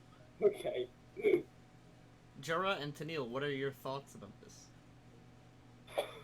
I'm not controlled by anyone. It may be that some of us are pawns, but not all of us, surely. Well, I mean, that's tricky because, like, I mean, yeah, it's okay. I don't know. It's hard to explain, but I can't make you accept the truth. I think that I would feel it. And Tennille? I agree with Jura. There would have to be a way for us to know that we were being controlled by someone. So, Old Leaf attempts to pray to the player. That's not a thing. Okay, well she's. I was about to say, no, there's no divine connection. Well, she attempts to do so. Technically, you as a player is above the gods. Because you're... Okay. Yeah. Goldleaf can't contact you. This is so fucking meta. It's almost making me mad because I have to think so hard about it. But it's also so cool. Yeah, it's a meta plot. This is the first campaign that actually introduces a literal meta plot that just smacks you in the face. really Yeah, enjoy this. I mean, like, you fucking talked to them as the DM and told them to kill me. What the fuck, man? I told you. I told them. I mean, they can tell you what I told them, like literally verbatim. I'm not gonna tell you though, because I'm not, as a DM. I don't want to tell you. Would it be like is this stuff I'm not supposed to know, or can I watch? No, I just told them because as a DM character, which is weird because as a DM myself, I'm separated from my DM character. Right. I wanted to talk to them and not to you. Okay, so. But they can tell you. No one's stopping them. In fact, I literally can't stop them because they're them. I mean, you could summon a fucking alligator to try and stop them, but like. You know, it took a lot of energy just to throw 3,000 tungsten rods at you and then create a black hole and then make you die several times but end up not being able to kill you. Yeah, what was that last thing? That one was weird. I assumed it was like parallel Nivlax dying from the rods. I can't tell you. Yeah, of course you can. They could have asked, actually. They didn't, though. Thanks, guys. They were kind of like weirdly starstruck. Weird. That's very true. You just came down and said, "Hey, you know what? You know me. I'm higher than the gods. Don't worry about it. Also, kill your best friend, or kill your friend anyway." Okay. You don't look, guys. You don't need to fundamentally worry about any of this. It's weird as shit, and I kind of understand it. But even if you don't, it's fine. You know, like nothing really. Nothing changes. Nothing changed. Yeah, thank you. Yeah, thank you. Nothing fundamentally changes if imagination, which is a weird thing to say, but that is nonetheless true. The best sentence ever. Nothing really changes if you aren't real. Yes, thank you. Yes. Again, he's talking to me now. It's really fucking annoying. I'm sorry, Tanky. It's not. I'm not kidding. He says in character. God damn it. It's too late. It's impossible to. Wait, who's Tanky? It's impossible to differentiate now. Okay, I can't. That's the. How should I know this? This is fucking okay. Yeah, Tanky. That was canon. Yeah, I did. That's well. He's called Tanky, and also David, and also Tank, and also GM. He's that other thing I was talking about, the one that controls the whole universe. What's a GM? Fucking hell. Can I just teach them D&D, please? I mean, there are games like it in this universe. What are those? There's literally a game similar to Dungeons and Dragons. I don't have a name for it, but everyone who knows about like games would know of it. Could I reference it? It's Creatures like and corridors. Creatures in Corridors. It's invented. it's like the World Master in Creatures and Corridors. Actually, most of our world is pretty similar to Creatures and Corridors. Nerd game. Yeah, that's the nerd game. I grew up with somebody named Tenko. Could there be a correlation? Absolutely none. I mean, your player might have put. I mean, Tanko in your I was backstory going to say and they exist now that you talked about them. Yes. Your character literally just made up a homage to Tanky. I don't know. Tenko was very unintelligent. Goldleaf attempts to commune with Tanky. No. What if I help? I have a connection to No. the player, and I have a connection to my character. No, it took a lot of in-character energy to speak to you in character. You have infinite energy, you prick. Not the character, not himself. Wait, hold on. Is there now a character of the DM? Yes, I have inserted myself onto your layer. Okay, we need to get a fucking graphic organizer for this shit. I could literally draw the narratives out in paint, but I'm not going to right now. I help. And if there's a layer above us, it's in there. Okay.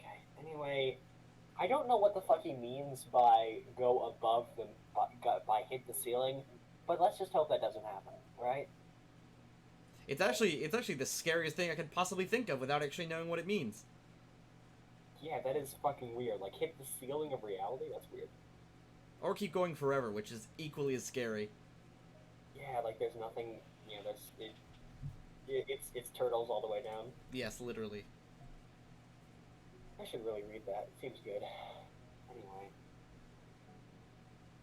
So before more of my brain leaks out of my nose, do we want to try to move this altar and see if there's anything under it? Yeah, why the fuck not? Let's do that. Okay. You push the Come altar. on, gang. Come on. gang. Let's ignore all that. Let's push this rock. Now we don't have time to unpack all of that. But we do have time to push this rock. Pushing the rock actually reveals that there is something under it. Oh my fucking god, seriously? Yes. Yes, I thought I was just wasting time. There is a tomb, as in there is a coffin. Isn't Midlife's body? No, that'd be fucked up though, right? That would be so fucked up. It would be.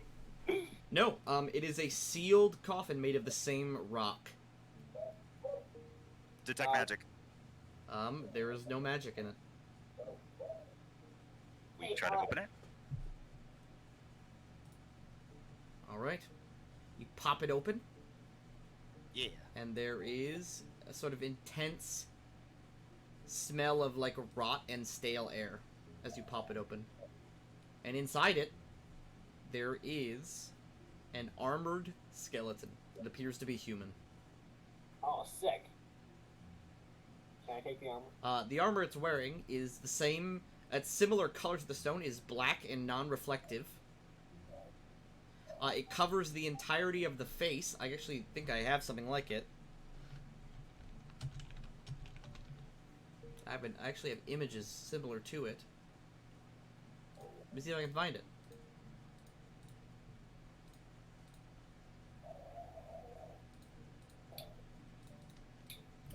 I remember earlier in the campaign when or maybe even in the last campaign, when I was worried it would be too meta to look at the character's the token's health and know the health at all times. I thought that was too meta then. How much has changed? So, this armor, despite being incredibly old, probably older than this tower, has no rot, just dust. And I will show a picture in the art of what it would look like on a person.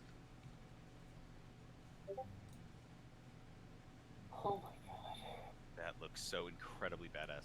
That's the fucking Doomslayer. I just literally googled black sci-fi armor. So very much pre-calamity. Yes. It covers the That doesn't entirety. detect. It covers the. It is absolutely not magical. Hey, wait a second. I can pass messages along. Yeah, I could do that, I think. Does anyone want to say something to their player? Hi. Yerb, what do you think? She says hi. I love this entire conversation. This is hysterical. If Yes. you exist, I will kill you. Is that... Hey! Is that a suicide threat? Goldleaf, is that all you're gonna say? Is they're gonna say he laughed? He kind of laughed a little bit. We're not doing this. Okay. This is a completely reclusive and circular conversation. It's going to go nowhere. Let me make the case for this. I think this would help some characters come to terms with the truth of this. What if Tennille says, "Okay, prove it. Ask my player, ask my player something that you wouldn't know, and then I'll have that information. Like, we could use this to prove it." And I think it's worth having. Think about how overpowered this would be, though. Like I've like memorized all bestiaries 1 through 4. Like if we could just ask me a question, that would be totally game breaking for like enemies. Okay, you know what? That's Tengi's from. Yeah, I mean, you could do that. It's absolutely sure. It's then if the players consider that fun. Okay, well then we wouldn't do that. Yes, exactly. That's I mean that's the nerf of this is you can do that 100%. You could Google every single enemy, but do you consider that fun as a player? That's why it won't happen. Not really. But you know what I do consider fun as a player? Getting to have the players and characters talk to each other through Niblack. I think that's fucking wonderful. And by the way, this oh actually, never mind. I'm stupid.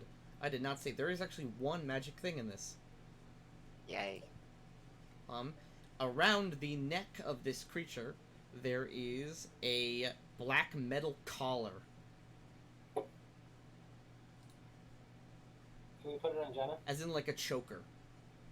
Oh, kinky. It's not kinky. Yeah.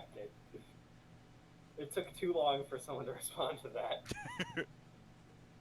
I'm not really sure what this is. Does anyone else know? It's a choker, and on the sort of front of the choker, there is a beautiful purple gem. Neato. Put it on Jenna. Can you spellcraft it? God damn it! Okay, sure, right. Wait, that was said in the Gold Leaf voice. Can I tell That them? absolutely was not said in the Goldleaf voice. He was just really close to the mic. I was just really close to the mic. There is a difference. Spellcraft. Okay. This right here is a. Let's see here. This is a Mind Sentinel medallion. What's that? Putting it on gives you a continuous +2 bonus against mind-affecting spells and supernatural abilities. Dibs. And if you fail a save when becoming dominated or confused, you can reroll it. I feel like as the sovereign ruler of a nation, I feel like this is important for me. Because, like, I mean, in stories, how often does the evil vizier, mind control the king? This is important, I think. When you hire someone like Bartholomew, 100% of the time. Shut up about Bartholomew. He's cool, dude. And by the way, Goldleaf, your player just kind of, laughed and talked about how fun this whole interaction was. Is this really going to be a thing? It's going to be a thing. I regret this, both in character and out. Ooh, the DM regrets it. Let's keep that going. I'm going to keep bringing up Dunky. We probably shouldn't piss off the person that's above the gods, right? Oh shit, that's a good point. Yeah, okay, let's not push it too far, but, anything else you want to say? Because I think this is fun. Isn't it Black actually omnipotent? Like, he does in fact know everything that we say? Yeah, everything. Every single thing. 100%. Because I've been under the impression it was kind of scattered. What do you mean? Like, you get bits and pieces, but you don't, you're not actually omnipotent. Yeah, if it's like a book, there's not they don't write every single time you go to the bathroom or write every single person you ever knew. It's a story. Oh, okay, yeah, this is actually what I was trying to convey to you guys earlier. Your players have, in a scene like this is important. We're talking and shit. But, in some scenes, in time skips when we're just, sleeping or traveling or, there was a whole year where where our players had basically no control over us, and we just kind of did our own thing. Did that feel any different to you guys? Not really. Yeah, well, that's a shame, but yeah, the characters, the players don't have complete control over us, but the GM is a different story. I don't know. It's weird. He has complete control over everything that's important. Like, he doesn't really know what's going on like 100 miles away from here. He. I the- could the if you story- brought attention to it. I mean, well, now that I've brought attention to it, he has pointed out that he could do that. But basically, us, 5 people, the party. Ah! Did anyone see that? Yeah, he's a dick sometimes. Us 5 people, the party, we're the most important thing. Well, right now anyway. There's other parties, other players, but we don't need to worry about them. Basically, the story is centered on us, and everything that's important to us, he deals with. Is he a good person? Like, are we protagonists? Are we gonna win in the end?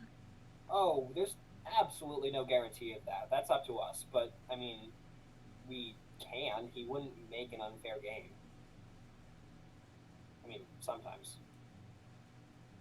I mean, there's some situations that we could get ourselves into that would be like, when we killed the Stag Lord, Yeah. that was really fucking hard, right? Well, the reason it was hard was we were supposed to do that like a while later. We weren't supposed to rush straight to it and just get it done right then and there. We were actually supposed to become a lot stronger and then do it. Okay, so with like Jura said, we do have agency. Because we chose to do that. Our You players died. sort of, yeah. Our players have agency within the story, and that translates to you having agency, sort of. Because, like, you decided to go to the Stag Lord early, and your player decided to go to the Stag Lord early.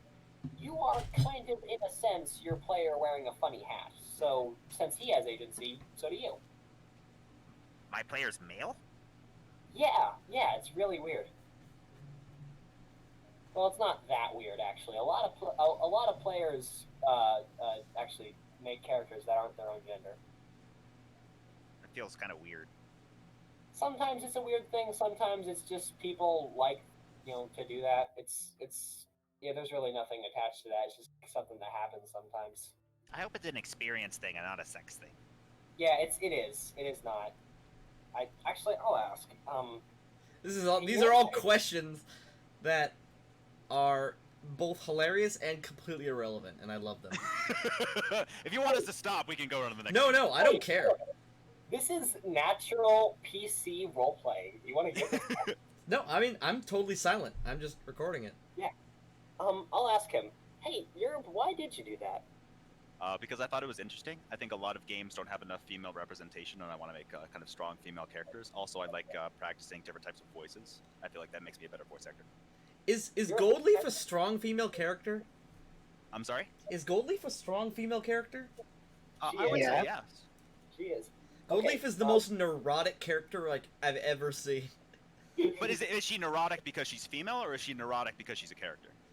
She's neurotic. She's neurotic as a character. Then she would be a strong character. I'm not saying that she's, I'm not saying she's strong necessarily because she's female, but more so that she's not defined because of it. Good point. Good point. That's cool. So Gold, he said basically he wanted to give the story more female representation. He wanted to practice doing a different type of voice because he does that for you. Your voice is really high pitched and kind of squeaky. His voice naturally is a lot different. So he wanted to practice doing a different voice. He also, it kind of got off into a tangent, and I forgot a lot of what he said, but it's not a weird thing. I guess I'll trust your word on it. Yeah, you kind of have to, don't you? Yeah. Is anyone else willing to believe I'm not insane and ask their players something? No? That sounds about right. Tennille, how do you feel? Sus. Is that was in character? Well, in character, I would have said I don't trust him. I Well, just If you don't trust me, let me prove it. Think of something. Think of something secret that I could not possibly know, but a theoretical being that created you and would know everything about you would know. Have you got something? Yes. No, this is Tennille. I'm asking Tennille. Oh, sorry. I'm thinking. You literally could just do like, what number am I thinking of between 1 and 20 million? Yeah, or like, where were you born? Because I don't listen. I didn't know that. I don't pay attention. Sure, what number am I thinking of?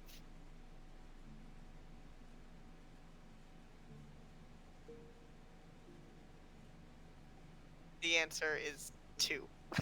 Hey, Tennille, what number are you thinking of? I know I have to ask this out of character because I want to make a very clear separation. He just answered.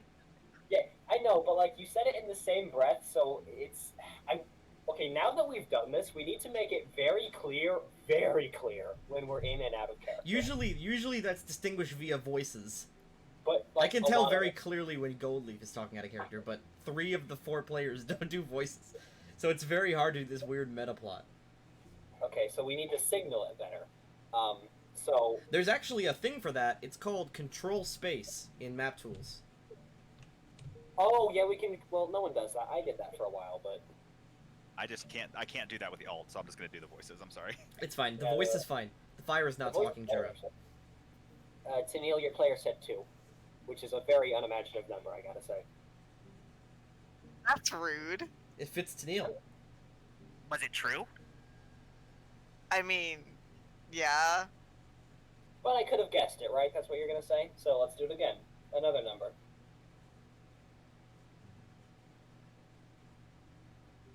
We can just end with this and say you got it right. 365. She says 365.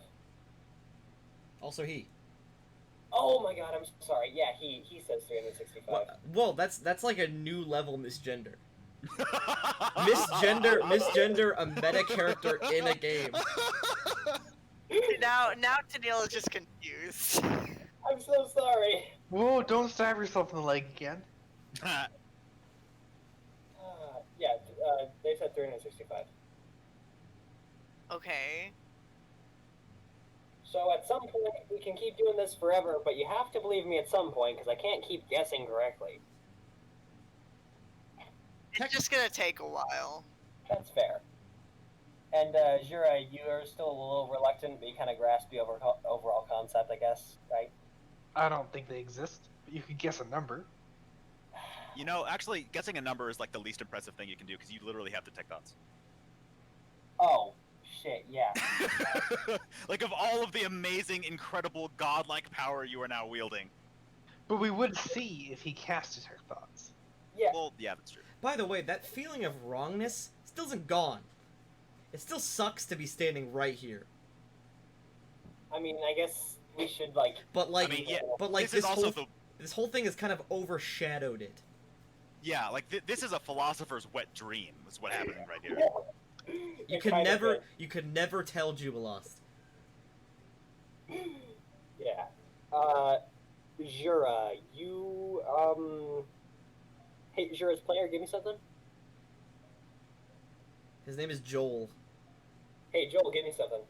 Is that spelled D-J-O? Joel.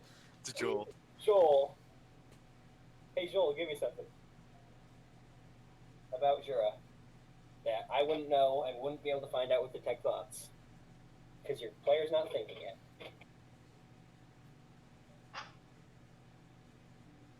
Jura died. Yeah. Jura's staring at you, completely brain dead. Yeah. You got anything, buddy?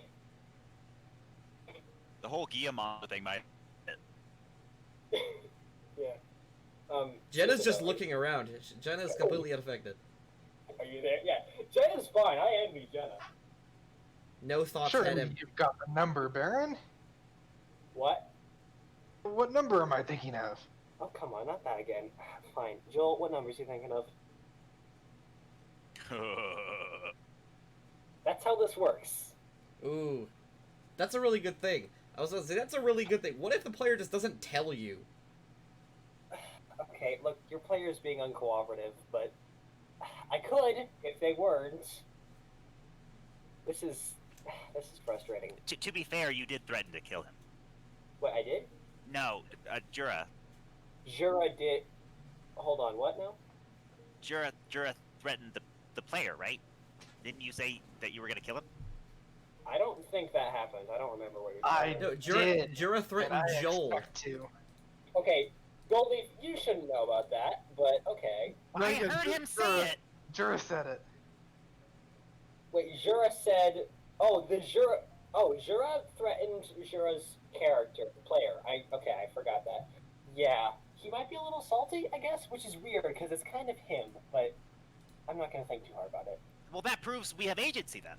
That we can act independently of the quote unquote players. I mean, yeah, but like it. This is hard to explain. But in the same time, the player is deciding to not cooperate with himself? Metagame, that 100% does not prove anything. This is an incredibly confusing session. Oh yes. I'm following about 95%, I think. Hey Gold, I really hate to rain on your parade, but your player did just say that this doesn't prove anything. Oh. Well, I mean, he's not omnipotent. I mean, about you, kinda. I mean, about. Have you ever wondered why you're well, no, you probably wouldn't wonder that. That makes sense. Is he a kobold? Oh, yeah, actually, he is. He is, just like you. Yeah, 100%. So then Tennille's would be half elf, human, etc. That's yeah, those all exist. I'm not high elf. Tennille is very upset by this. Actually, no. That would be upsetting. I'm so sorry. I just assumed. Yeah. I'm sorry. Okay, look, actually, I gotta be honest. No, he's not, but it's hard to explain. Oh. Okay. Sorry. Okay. Like, that's weird, right? I didn't want to, like, bring that on you. Like, it's weird to know that you're being puppeted by something that isn't even the same race as you, but, like, that is the truth, and I'm sorry about that. It just kind of seems alien, like a different race, a different gender. How does he think he can do me justice? I don't know. He's really good at it, I gotta say. She kind of like looks herself over. She goes, Yeah, I guess you're right. Like, You're telling me you're a very well-realized person. If you were a character, which you kind of are, you're being very well-written. What was that, Tennille? You were gonna say something? so. Are all of us controlled by, I guess, races that aren't our own? Well, you're a human. Your character is anyway. Your player, rather. My player. Oh, I'm really gonna try hard to avoid referencing him. This is gonna get confusing. He is human, and so is Jura's player. Nivlak, when you start to mention your player, you feel no degree of separation. Oh no! That's not good. Okay. I don't. That's have a player, right. but If you I die did- in game, I'll kill you in real life. Okay.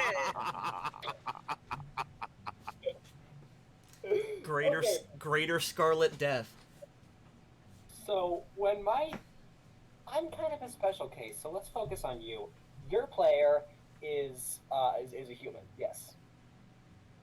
Actually, everyone's player is a human. There aren't any other races. That's kind of coincidental, isn't it? Boring. If I did have a player, they'd be a dinosaur. Well, they have things that they call races, but it's petty and stupid. she just looks at you with no comprehension. Oh my god! Behind you! Oh, fuck! Oh, God! Hi! Again! Fuck are you doing here? Again? Yeah, he showed up, we met him in the forest one time. The prophet leans down and pats Jenna.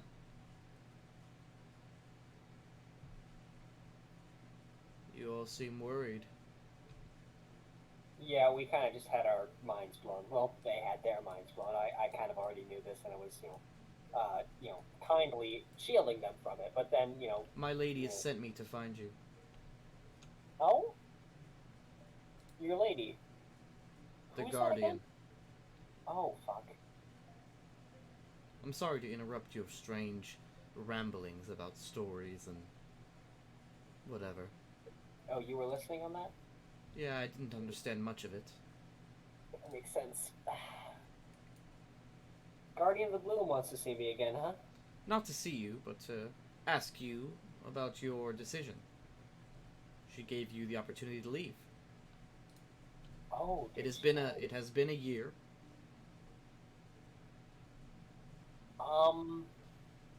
Yeah, so about that, I kind of forgot that she asked me that. Can I have a little more time to think about it? My lady is not patient. Yeah, okay, well, yeah, we can't leave. I'm sorry, there's too much at stake here. Disappointing. Yeah. I greatly apologize. Yeah. It's not too late to join our side. No, I mean, he's apologizing for us. For us. We are going to die, because the Guardian of the Bloom fucking hates us now. That's the implication. Well, I trust, what was his name? Tanker? Tanky. Tanky. I trust Tanky. I don't think he would enter here. He really would. He would. In a heartbeat. He steps towards So the edge he of is the tower. our enemy. What was that, Jared? So he is our enemy. No, it's well, he acts in an adversarial capacity like a lot, but he's not strictly like if we did something stupid and got ourselves killed, he wouldn't stop that. But he's not going to place us in deliberately unfair scenarios. So he's an opponent. He's not an adversary. It's like chess. Kinda. He's You like... talk much for people who say nothing. Yeah. Okay. You've been great, but please go fuck off and die. Like, we don't need you here. That's quite And you just rude. told us, like, the Guardian of the Bloom's gonna come kill us, so... I harbor no ill will towards you. Yeah, you're right. I'm sorry. That was overly rude. I'm sorry about saying that. My lady, however, does not appreciate your presence. Yeah, I don't think she would. Is there a way we can help her and also stay? Unfortunately, that is not the case. You'd have to speak to her personally. If we did such a thing, would she attack us? Yeah, like last time? You were given warning. No, I wasn't. I was deliberately misled. No creatures killed your precious Baron. Yeah, they tried. I do not believe a single one attacked you. Wait. If I went back and watched that recording, did they attack me? I think they tried. Oh, they chased you? Well, that may be the case, but it looked very scary. Yes, you are easily frightened. Oh, sure. Okay, yeah, maybe. Okay, you know what? Yeah, I'm so sorry that the sight of a goddamn Hydra was frightening for me. Yeah, it was. Freaky. It took much of my nerve to come here, to this place. I'm surprised you've stayed for so long. We plan to stay longer. There's a lot of different answers in this place that we can find. Yeah. You've come to the resting place of the Davites. Where is that? Yeah. He points down. Yeah, in hell? He points down, as in to the rock. Is this the resting place of the Damites? One of them. What's a Damite? Those who came before. You're really cryptic, you know that? I've been told that. Okay, so He those looks who came into before- he looks into the tomb. A general, I assume. I'll take your word for it. He reaches down and touches the hand of the armor. My lady spoke of them in hushed tones. Said they came before them, before the Fae. Wow, before the Fae. That's ancient. At least before the Fae here. Oh, Before the Sundering, before the Calamity, right. before the Flood.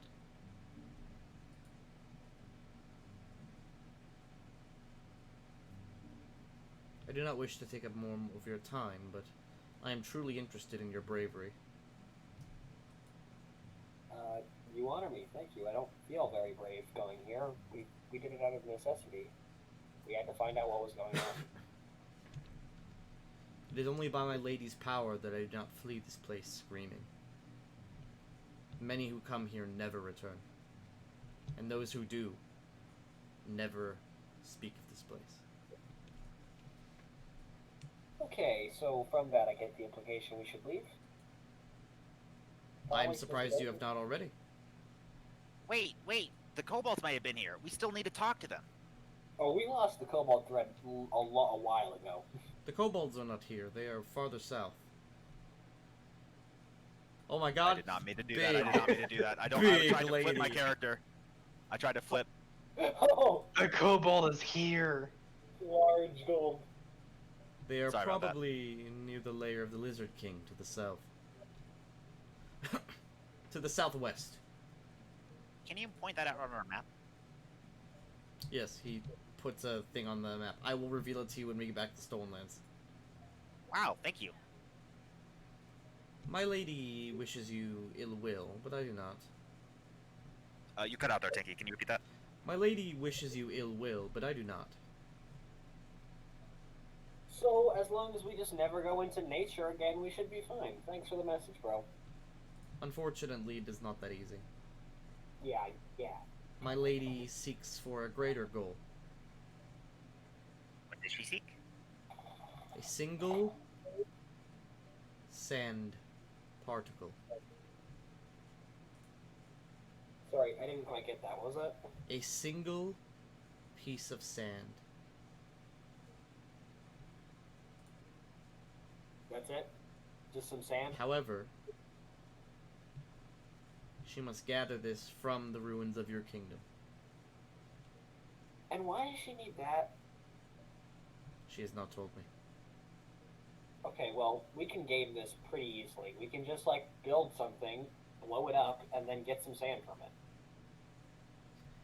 If it is that easy, I applaud you in your genius. Yeah. It's never that easy, but it's worth a shot. Well, Well, thank you for delivering your message. he bows and then steps away. Hey, how'd you get up here? We didn't, like, hear or see you come. You were just kind of there. You watch as he morphs into a raven and then flies away. Oh, that's cool as shit. Well, it's really cool to have questions answered like that. He's never done that before.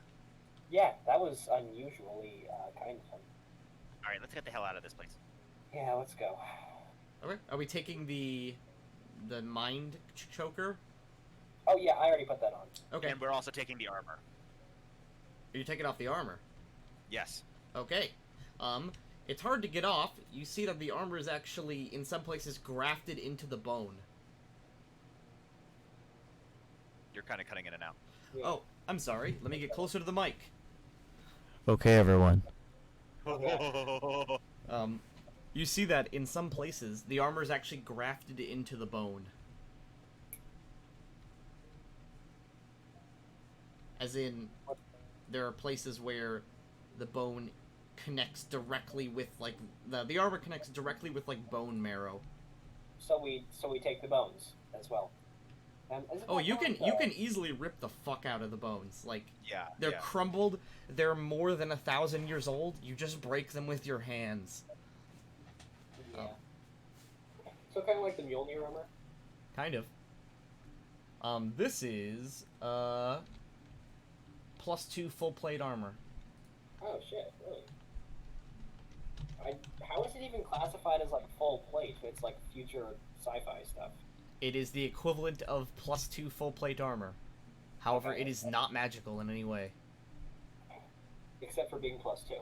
Yes. No, it's +2 equivalent. It is not magical, however. Oh, that's cool. Which means enchanting it would still just be the cost of Yes. like level 1. So this gives you... No one here can wear full plate, I believe. However, this gives you plus 11 to your AC. No one here can wear it. Can Tennille wear it? Okay.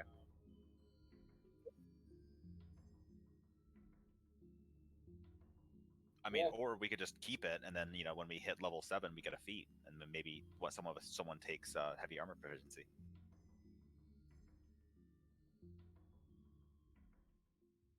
Yeah, that would fun. Tennille would be a beast.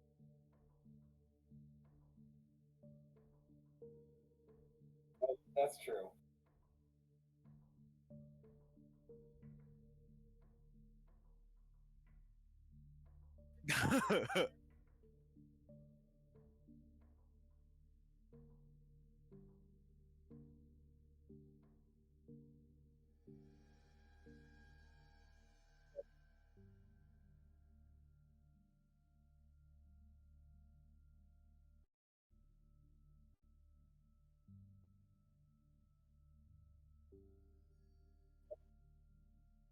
Yeah, let's go around kind of clockwise.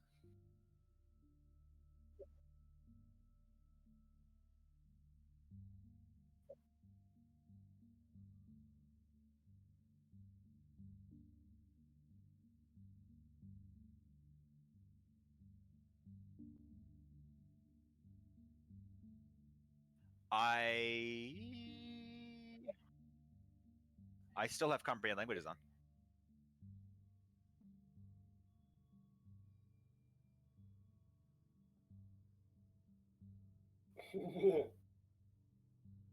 Oh wait, that's 10 minutes per level. Never mind, it's probably gone. Unless you want to say that I could do that with 2 spells instead of just 1 spell. Okay, done.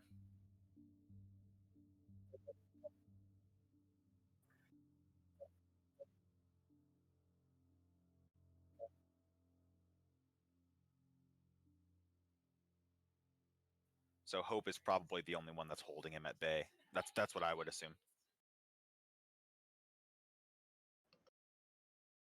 Boom. I don't even.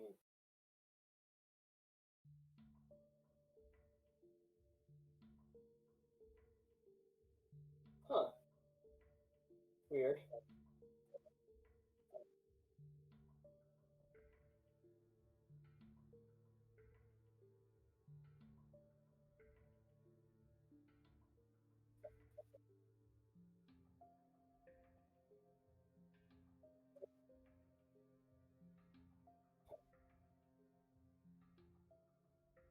I kind of do. Yeah. Yeah, let's do it.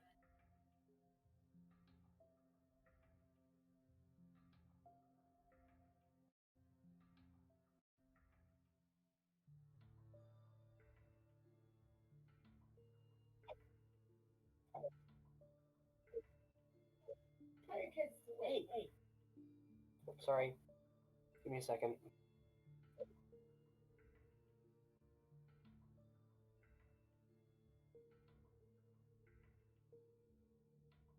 I'm having a blast, but I want to hear what everyone else has to say. I'm hesitant because everything can technically be known. That's eventually what I would be looking forward to, is if Goldie somehow gains all of my information, all of my knowledge. I think that would be really interesting. It's slightly frightening, but I think it's more interesting than frightening.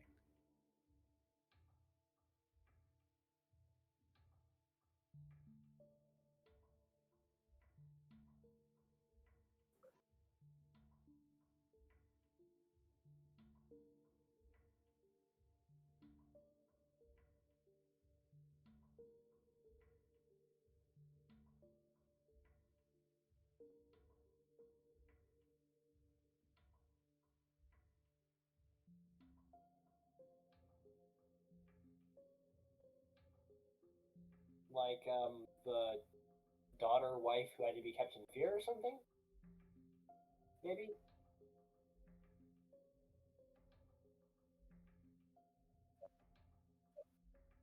Of the enemy. Yeah.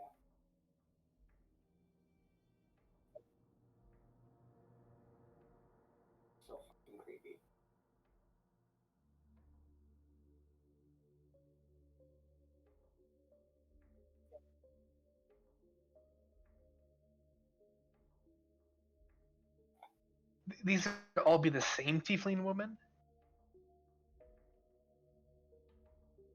Is it actually a tiefling, or is it just like a demonic humanoid? Okay.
Hey, Niblack, can I borrow your chalk?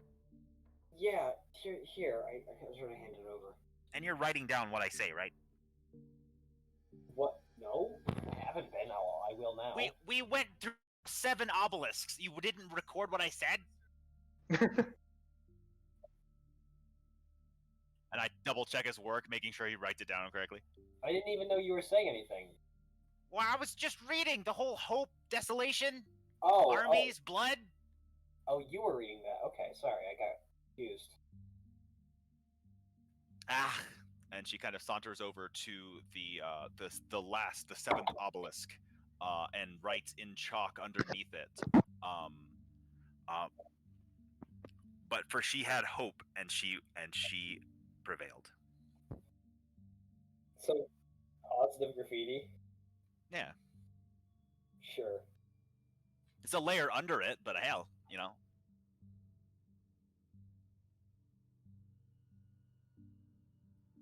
Yeah.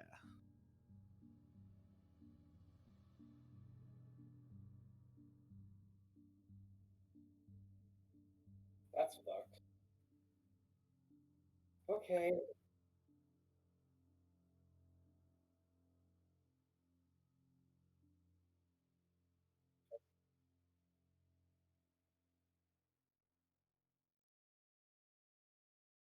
Oh, that's. I guess we. I guess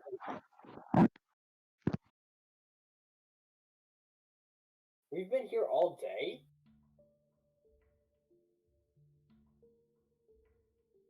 Oh. Yeah, I guess it is. We spent the whole session on this fucking rock, didn't we? Well, we also got swam here and got impaled by tungsten spikes. Oh yeah, getting impaled by tongues. Is that gonna keep happening? Because the in fiction, the DM now wants me dead, and he can do a lot of things to make that happen. They can't do the job. But, yeah, but I'm gonna expect to just have in Final Destination, like rocks fall, Nivlak dies. I'm expecting.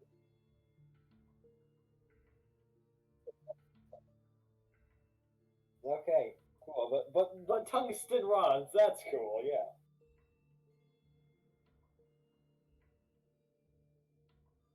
Okay, so you're bound by narrative convention, but that.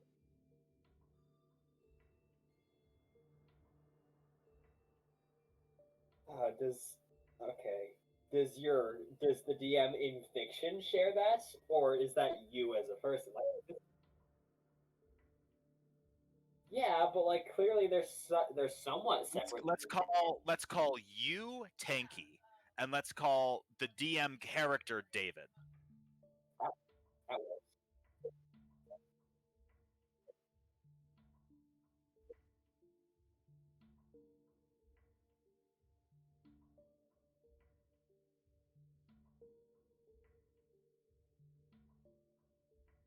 Yeah.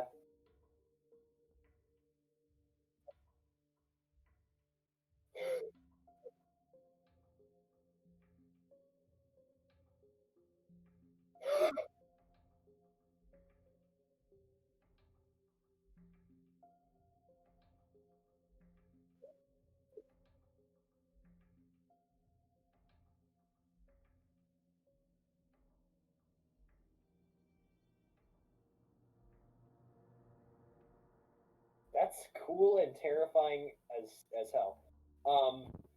So